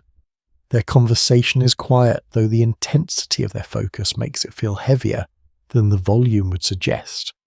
One speaks while the others listen, then another responds their words, measured, deliberate. You slow your pace, listening as you pass. There is a tension here, not of conflict, but of anticipation. Something is being considered, weighed, perhaps even decided in small ways that will only become visible later. A broadly accepted historical observation is that evening hours in colonial towns often provided opportunities for informal gatherings where ideas could be exchanged more freely than during the structured daylight hours. Standing near this group, you can sense how the cover of night allows for a different kind of conversation, one that carries fewer immediate constraints. You continue walking, though your attention lingers. Further along, a lantern swings slightly from its hook, moved by a faint breeze. Its light shifts across the cobblestones, creating patterns that seem almost alive. You step through them, your shadow stretching and shortening with each movement. A figure approaches from the opposite direction. As you pass, there is a brief moment of acknowledgement. A glance, a slight nod, nothing more. Yet it feels significant, as if even these smallest interactions carry meaning in a town where everyone is paying closer attention than they might admit. You hear footsteps behind you. They quicken slightly, then slow again as they draw level with yours. A man walks beside you for a few steps, his gaze forward, his expression neutral. After a moment, he speaks not directly to you, but into the space between you, offering a quiet remark about the day's events. You respond in kind, your words brief, measured. The exchange is short. Then he turns down another street, leaving you with the echo of the conversation and the sense that such moments are not unusual here. They are part of the fabric of the night, small threads that connect people in ways that are not always visible. A curious detail from the period is that nighttime gatherings in Boston were sometimes monitored by local authorities who sought to maintain order by keeping an eye on groups that might become too animated. As you move through the street, you begin to notice signs of that watchfulness. A figure stands near a corner, not participating in any conversation, simply observing. Another passes slowly along the edge of the street, their attention moving from one group to another. Their presence is subtle, but it adds another layer to the atmosphere. You adjust your pace slightly, becoming more aware of your own movement. The street opens into a wider space where a few more people have gathered. Here the tone is different. Not quieter, but more varied. Some speak in low, serious voices. Others share lighter remarks, their laughter brief but genuine. The contrast feels intentional, a way of balancing the weight of certain topics with moments of release. You pause near the edge of the space. A man stands slightly apart from the others, his posture relaxed but his gaze focused. He listens more than he speaks, nodding occasionally as if taking in each perspective before forming his own. When he does speak, his words are calm, measured, carrying a quiet authority that draws attention without demanding it. Some historians suggest that leadership within communities during this time often emerged in such informal settings where individuals demonstrated influence through conversation rather than formal position. Watching him now, that idea feels tangible. Authority here is not always declared. Sometimes it is recognized. The group shifts slightly as others join and leave. The conversation continues, adapting to each new voice, each new perspective. No single topic dominates for long. Instead, ideas move fluidly, connecting, diverging, returning in new forms. You step back, allowing the scene to settle into your awareness. The night air feels cooler now, the warmth of earlier space is fully gone. You draw your coat closer, feeling the fabric tighten around you, offering a small measure of comfort. Scholars continue to examine how these evening interactions contributed to the development of collective action and whether they served as the foundation for more organized efforts. As you observe, it becomes clear that even without clear outcomes, these moments matter. They shape understanding. They build connections. You begin to walk again. The street leads you away from the gathering, back into quieter stretches where the sound of your footsteps becomes more prominent once more. The lanterns guide your path, their light steady, their presence reassuring. You pass a doorway where a single figure stands, looking out into the street. Their expression is unreadable, their posture still. They watch as you pass, then turn slightly, disappearing back inside. The door closes softly behind them, leaving only the faint outline of light around its edges. You continue on. The town feels suspended between motion and rest, between conversation and silence. It is a delicate balance, one that could shift at any moment though. For now it holds. And as you move through the night, you carry with you the sense that these quiet hours, these small gatherings and passing exchanges are shaping something that will soon become impossible to ignore. The night deepens as you move farther from the clusters of conversation. The lanterns now spaced more widely apart, their light softer, less certain. The air has cooled further, settling against your skin in a way that feels both sharp and steady. You draw your coat closer, feeling the fabric hold a little of the warmth you carried from earlier rooms. The street grows quieter, not strident, but measured. Each sound stands out more clearly. A distant door closing, the faint scrape of a chair against wood from somewhere unseen. Your own footsteps steady and deliberate against the cobblestones. You notice the change in the air before anything else. A faint hint of something colder, something that speaks of the season turning. You can almost feel it in the way the wind moves through the narrow spaces between buildings, slipping through gaps, brushing against your face with a sharper edge. You imagine what this place must feel like in full winter. The same streets but harder, the same routines but more demanding. A widely accepted historical observation is that winters in colonial Boston were often harsh with cold temperatures and limited heating, making daily life more difficult for both civilians and soldiers. As you walk, you can sense how that seasonal pressure would settle into everything, shaping not just comfort but mood. You pass a small group gathered near a doorway, their hands held close to their bodies, their posture slightly hunched against the chill. A lantern hangs above them, its light steady, illuminating their faces just enough to reveal the strain of long days and colder nights. They speak quietly, not in the animated tones of the tavern, nor the layered discussions of the market, but in shorter exchanges, practical and direct. The cold seems to shape their words, trimming them down to what is necessary. You move on. Further along, you see a pair of soldiers standing near a corner, their figures outlined by the lantern behind them. Their postures unchanged from earlier, still alert, still composed. Yet there is something different now, a slight shift in how they hold themselves, as if the night and the cold have settled into their stance as well. They stamp their feet lightly, one after the other, a small movement to keep warmth in their bodies. A lesser known but telling detail is that British soldiers stationed in Boston often faced the same harsh conditions as the civilians, sometimes competing for resources like firewood and shelter. Watching them now, you can see how the shared environment does not erase differences, but it does create moments of similarity. You continue because walking, your breath visible now in the cooler air. The street bends slightly, leading you toward a row of buildings where smoke rises steadily from chimneys. The scent is stronger here, heavier, carrying with it the promise of warmth that remains just out of reach. You pass a doorway where a man stands splitting wood. Each movement is deliberate, controlled. The axe rises, pauses, then falls with a solid sound that echoes briefly before fading. He works steadily, his breath forming small clouds that vanish as quickly as they appear. You pause to watch. The rhythm is almost calming despite the effort it requires. Each strike is precise, each piece of wood falling into place with quiet finality. A frequently noted point among historians is that preparing for winter in colonial towns required significant labour, with tasks like gathering firewood becoming essential for survival. As you observe, you can sense the urgency beneath the steady motion. This is not just work, it is preparation for what is coming.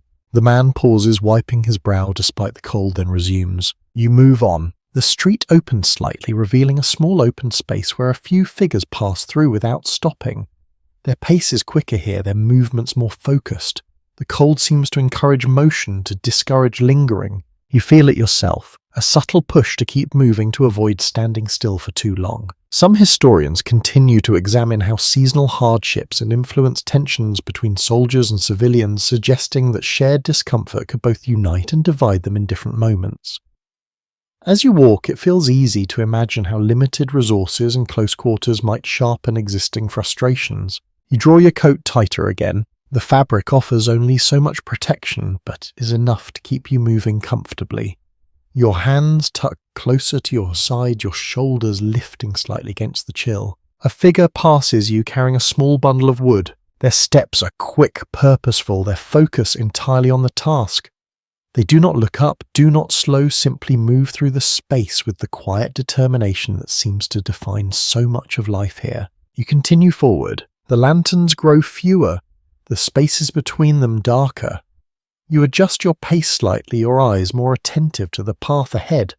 The cobblestones feel colder beneath your boots, their uneven surface more noticeable in the dim light. You hear a distant sound. A door opening, followed by a brief exchange of voices, then the door closing again. The moment is small, but it carries a sense of continuity of life continuing behind each wall even as the street itself grows quieter. You breathe in slowly. The air feels cleaner now, sharper, carrying less of the earlier scents and more of the night itself. It fills your lungs in a way that feels almost refreshing despite the cold. Scholars still explore how environmental conditions like winter shaped not only daily routines, but broader social dynamics, influencing how communities interacted and responded to challenges. As you move through this cooling night, it becomes clear that the season is not just a backdrop. It is an active presence shaping everything in subtle, persistent ways. You walk on. The town feels more distant now, not in space but in sound. The earlier layers of activity have settled into a quieter pattern, one that holds steady as the night deepens. And as you continue, you carry with you the sense that here even the changing seasons play a role in the larger story, adding their own quiet pressure to a place already balancing on the edge of something greater. You move onward through the thinning light, the cold settling more firmly into the spaces between buildings. The street feels quieter now, but not empty. Instead, it carries a different kind of presence, one shaped less by movement and more by the weight of what people are thinking and perhaps not saying aloud. A window glows ahead. You approach, slowly drawn by the soft light within. Inside, a small group sits around a table, their faces lit by a single candle. Their posture is not relaxed. It is attentive. One speaks while the others listen, their expression shifting slightly with each word. You pause just beyond the edge of the light. The conversation carries a tone you have heard before today, but here it feels more personal. The voices are not raised yet, they carry conviction. A point is made, another is challenged. A third voice enters quieter, suggesting a middle ground. A broadly supported historical insight tells us that communities in colonial Boston were often divided between those who supported British authority and those who resisted it, creating tensions even within neighborhoods and families. Watching this scene, you can see how those divisions might unfold not in open conflict, but in careful, measured exchanges like this one. You move on, though the image stays with you. Further along, you pass a doorway where two men stand facing one another, their conversation brief but firm. One gestures towards the street, his hand moving in a small arc as if indicating something beyond the immediate space. The other listens, then responds with a slight shake of his head. They part without resolution. The moment is quiet, but it leaves a trace like a line drawn lightly across the surface of the night. You continue walking. The street bends, revealing another cluster of light and shadow. Here a group stands outside a building, their conversation more open than the others you have passed. Their voices carry slightly farther, though still controlled.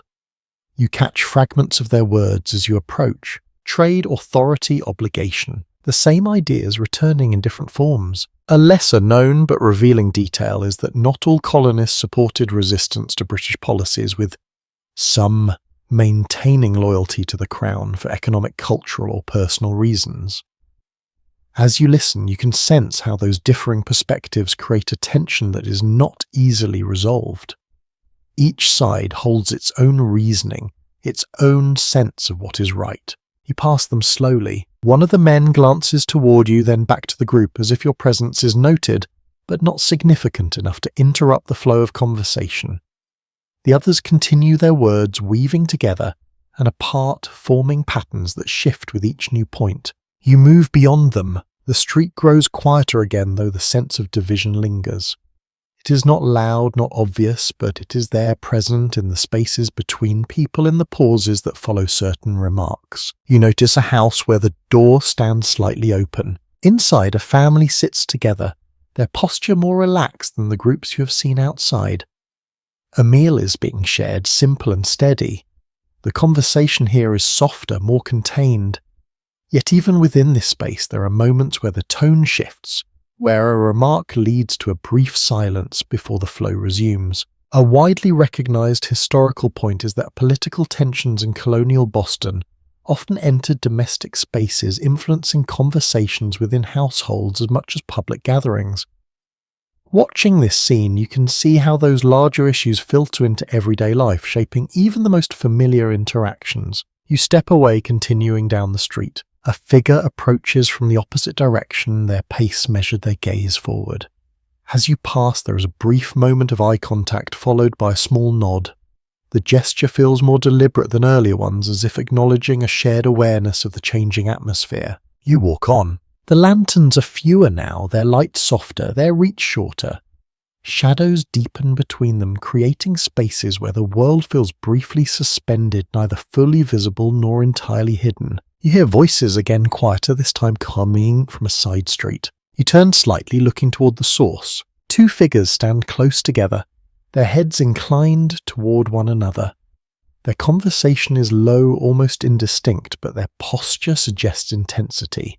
One speaks, the other listens, then responds with a slight nod, as if agreeing to something not meant for wider discussion. Some historians continue to examine how informal agreements and personal networks played a role in shaping collective action during this period, suggesting that much of what later became visible began in moments like these. As you observe, it feels plausible. The larger story is built from smaller exchanges, each one adding to the whole. You continue walking, leaving them behind. The air feels colder now, the warmth of earlier spaces a distant memory. You draw your coat closer, your breath visible once more as it meets the night. The town feels different again, not just quieter, but more defined by the lines that run through it. The invisible divisions that shape how people move, speak, and gather. They are not always clear, not always spoken, but they are there influencing everything. Scholars still explore how these divisions evolved over time, how they deepened or shifted as events unfolded. As you move through the street, it becomes clear that you're witnessing a moment where those lines are present, but not yet fixed, where the future remains uncertain. You slow your steps. The night holds you in its quieted rhythm, the sounds of the town reduced to a steady background. A door closes in the distance. A footstep echoes briefly, then fades. You breathe in. The air is cool, steady grounding. And as you continue forward, you carry with you the sense that here in these quiet streets and dimly lit rooms, the town is not just living through its days. It is deciding slowly and carefully what it will become. You continue through the dim streets and the night feels thicker, now as if the air itself holds a kind of quiet tension. The lanterns seem fewer, their light softer, and the spaces between them deeper. Your footsteps slow, not from fatigue, but from a growing awareness that something in the town has shifted. It is not obvious. Nothing dramatic announces it, and yet you feel it. A group stands ahead at the edge of a wider street, their posture tighter than those you passed earlier. Their voices are low, but their movements carry a sharper edge. One gestures toward the direction you came from his hand, quick, almost impatient. Another responds with a shorter motion, as if agreement has already been reached. You pass near them. The conversation pauses for a moment, just long enough to acknowledge your presence, then resumes once you have moved beyond their circle. The shift is small, but it leaves a trace like a ripple that takes a moment to settle. A widely accepted historical understanding is that in the days leading up to the Boston Massacre, tensions between civilians and British soldiers had been steadily rising, fueled by repeated encounters and growing frustration. As you walk, that gradual build-up becomes something you can feel, not as a single moment, but as an accumulation. You turn into a broader street. Here the space opens slightly, but the feeling does not ease. Instead, it spreads. Small groups stand at intervals, their conversations contained but purposeful. No one appears relaxed.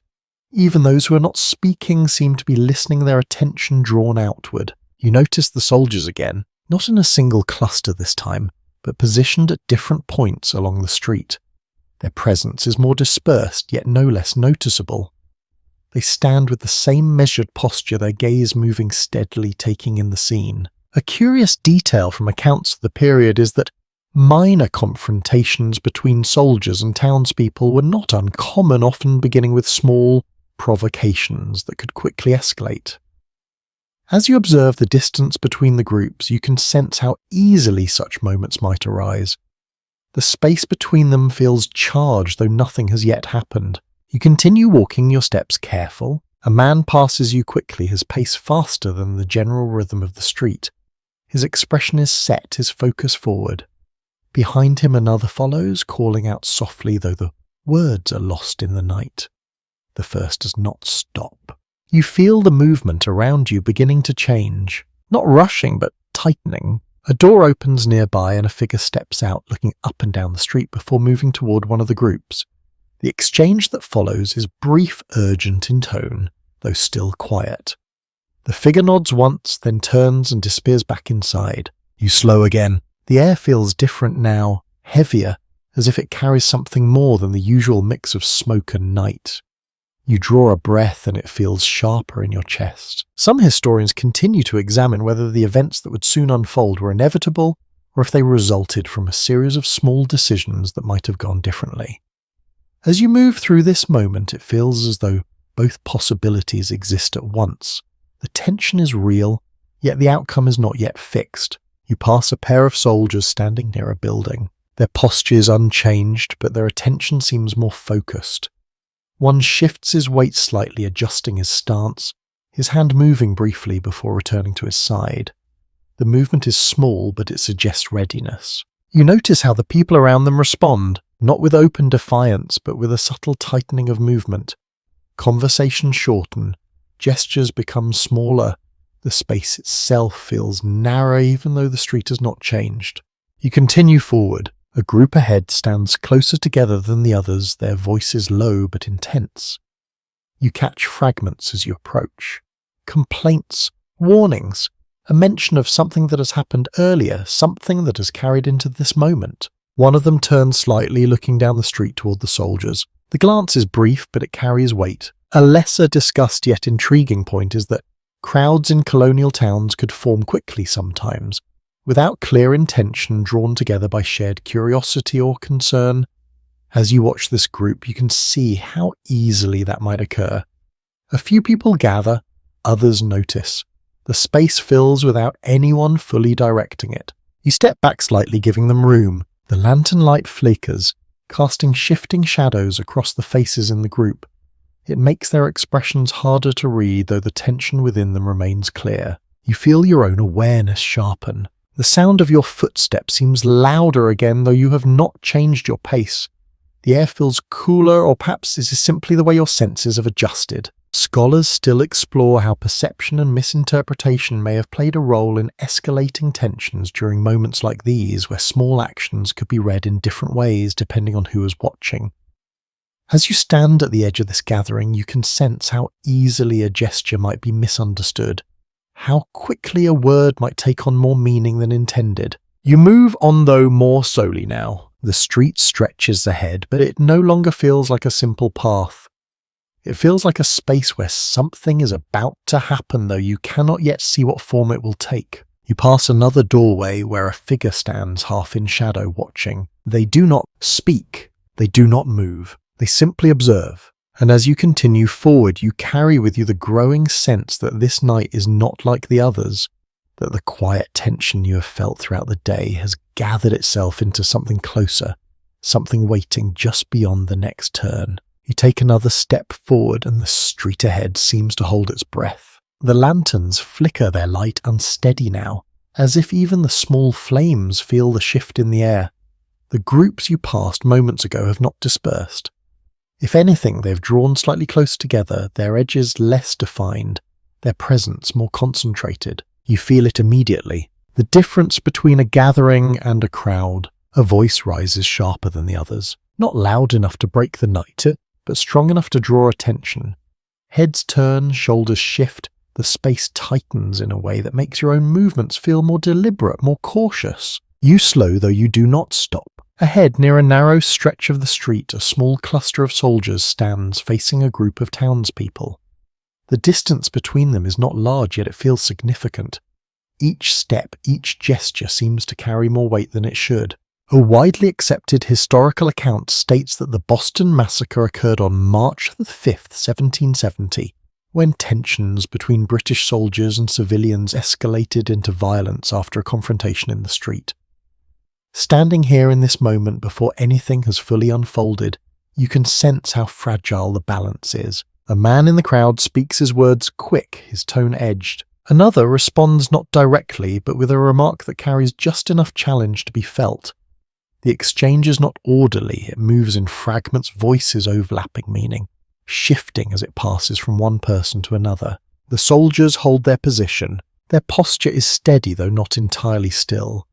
One adjusts his footing. Another turns his head slightly, tracking the movement of the crowd. Their presence is firm, yet not aggressive in appearance. Still, the space between them and the people in front of them feels charged. You take a step closer, drawn by the gravity of the moment. The sound of your boots on the stone seems louder now, though no one looks directly at you. All attention is fixed ahead on the narrow line that separates two groups who are no longer simply sharing space. A curious and often mentioned detail is that snowballs and small objects were reportedly thrown during the confrontation, adding to the confusion and tension. You notice movement in the crowd, small at first, a shift of the arm, something passing from one hand to another. It is not yet clear what it means, but it changes the feeling of the space. A voice calls out again, louder this time. The words are harder to distinguish, not because they are unclear, but because they are carried by emotion rather than careful intention. The crowd responds not as one, but in overlapping reactions. Some voices rise, others fall into silence. The soldiers remain. Their formation holds, though you can sense the strain within it. A hand moves, then stills. A glance passes between them, brief but meaningful. A carefully considered perspective among historians suggests that the chaos of the moment made it difficult to determine exactly how the violence began, with multiple accounts offering different interpretations. As you stand at the edge of this unfolding scene, that uncertainty feels real. There is no single clear line, no obvious turning point, only a series of small shifts, each one adding to the sense. The crowd presses slightly closer. Not enough to break the space, but enough to change it. You feel it in your own body. The air seems tighter, your breath shorter. A sudden movement draws your attention. One of the soldiers steps back just slightly, his posture adjusting. Another raises his arm, not fully, but enough to signal something to those beside him. The motion is quick, controlled, yet it carries a weight that ripples outward. The voices surge again, louder now, less contained. You take another step, then stop. The moment stretches.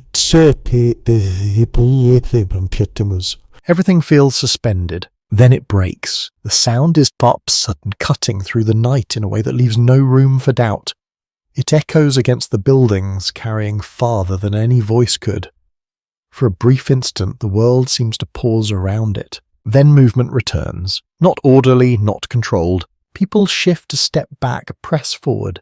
The crowd loses its earlier shape, becoming something more fluid, more unpredictable. Voices rise not in conversation now, but in reaction, in response to something that cannot be undone. You remain where you are, your senses trying to catch up with what has just happened. The soldiers hold their position, though the stillness now feels different, tighter, more rigid. The space between them and the crowd is no longer the same. A rarely highlighted but significant detail is that the aftermath of such moments often depended as much on perception as on the event itself, with witnesses interpreting what they saw in different ways. As you stand here, you can feel how quickly understanding fractures. What one person believes they saw may not match another's account. You step back slowly. The street feels altered, not in its structure, not in its shape, but in its meaning. The lantern light flickers again, casting uneven shadows across faces that are no longer calm. The earlier tension has shifted into something more immediate, something that cannot be contained within quiet conversation. Scholars continue to examine how this moment was later remembered, represented, and used to shape public opinion, suggesting that its significance extended far beyond the night itself. As you move away, you carry with you the sense that what has just occurred will not remain here. It will travel through words, through memory, through the very spaces you have walked. You turn your steps slower now. The street behind you holds the echo of what has happened, while the path ahead feels uncertain, as if the town itself has changed direction without yet knowing where it leads. And as you walk, you feel the weight of the moment settling in quiet but undeniable, marking a line between what came before and what will follow. You move away from the narrow street, your steps quieter now, as if the sound itself might carry too much. The town does not return to what it was. It cannot. The air feels altered, not louder, not more crowded, but heavier, with something that settles into every corner. Behind you, voices continue. Not the layered conversations of earlier, but sharper, more immediate exchanges. Some call out, others answer, and still others speak in low tones that seem meant only for those standing closest. The sound carries, then fades, then rises again, never quite settling. You do not turn back. Instead, you follow the street as it widens slightly, leading you towards a space where the lanterns burn more steadily. The light feels clearer here, though it does little to ease the feeling that something has shifted beyond easy understanding. A door opens nearby. A figure steps out, looking toward the direction you have come from. Their posture stiffens slightly, their gaze fixed. After a moment, they call inside, their voice low but urgent. Another figure appears, then another, each one drawn by the same pull. The movement spreads, not in a rush, but in a quiet unfolding. A broadly accepted historical account tells us that news of the Boston Massacre spread quickly through the town, carried by witnesses and retold in many forms within hours. As you watch these small gatherings form and reform, you can see how that process begins. A word spoken here, a question asked there, each one adding to a growing sense of shared awareness. You continue walking. The street ahead feels calmer, though not untouched. People move with purpose, their expression more focused, their conversations more direct. There is less wandering now, less casual motion. Each step seems to lead somewhere specific. You pass a house where light spills through the window. Inside, a group has gathered, their faces close together as one speaks. The others listen, their expression shifting as the story unfolds. A hand lifts, then lowers. A head turns slightly, as if reconsidering something that once felt certain. The moment is quiet, but it carries weight. You move on. Further along, another doorway reveals a different scene. Here a woman stands alone, her hands resting lightly against the frame as she looks out into the street. Her expression is not easily read. It holds something between concern and thought, as if she is trying to place what she has heard within the larger shape of her world. You pass her without speaking. The town continues to adjust. Lanterns flicker, casting their steady glow against walls that now seem to hold more than just shadow. The cobblestones beneath your feet feel the same, yet each step carries a different awareness, a sense that the ground itself has witnessed something that cannot be undone. A lesser known but meaningful detail is that the legal aftermath of the Boston Massacre included trials in which even the soldiers involved were defended by colonial lawyers, reflecting the complexity of justice in the moment. As you walk, you can sense how that complexity begins here in the immediate aftermath, where certainty is rare and interpretation varies. You reach a small open space. It is quieter here, removed from the centre of what has occurred. A few figures stand at its edges, speaking in low tones, their words careful, as if testing each thought before allowing it to settle. You pause. The night feels still, though not empty. It holds the echo of what has happened not as a sound, but as a presence that lingers. A reflective strand in historical study suggests that moments like this do not always feel monumental as they occur, but gain their significance over time as they are remembered and retold. Standing here, you can understand that idea. The night does not announce itself as a turning point. It simply continues, carrying the weight forward. You draw a slow breath. The air is cool, steady grounding. It fills your lungs, then leaves carrying with it a small part of the tension that has built throughout the day. You begin to walk again. The street leads you away from the centre of the town toward quieter edges, where the sounds soften further. Here the lanterns are fewer, their light more isolated. The spaces between them stretch longer, giving the night room to settle.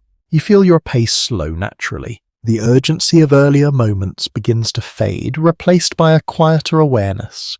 The town continues behind you, its voices blending into a distant hum, its movements less distinct. You pass one last window where a candle burns low. Inside, a figure sits alone, their posture still, their gaze fixed on something you cannot see. The light flickers gently, casting soft shadows that move with each small shift of the flame. The image feels calm, contained. You move on. The street grows quieter still, the sounds of the town now distant enough to feel like memory rather than presence. Your steps soften, your breath steady, your body easing into the slower rhythm that the night now offers. And as you continue, the edges of the day begin to blur. The harbour, the market, the meeting house, the tavern, the narrow lanes and the quiet rooms all settle into a single flowing memory. Each moment connected to the next, forming a path that has led you here to this quieter place at the edge of it all. You let your shoulders relax. The air feels softer, now less sharp, as if the night itself is beginning to rest. Your steps grow lighter, slower. You move forward without thinking about where you are going, only that you are moving, carried by the steady rhythm of breath and step. The lantern light fades behind you. The darkness ahead is not empty, but gentle, offering space rather than uncertainty. And as you walk, the town of Boston, with all its voices, its tensions, its quiet moments and sudden shifts, begins to settle into stillness, leaving you with the sense that you have witnessed something both ordinary and extraordinary, something that will continue long after this night has passed. You breathe in and out. The world grows softer. The sounds fade, the light dims, and you drift gently onward, held by the quiet, steady rhythm of the night. Sweet dreams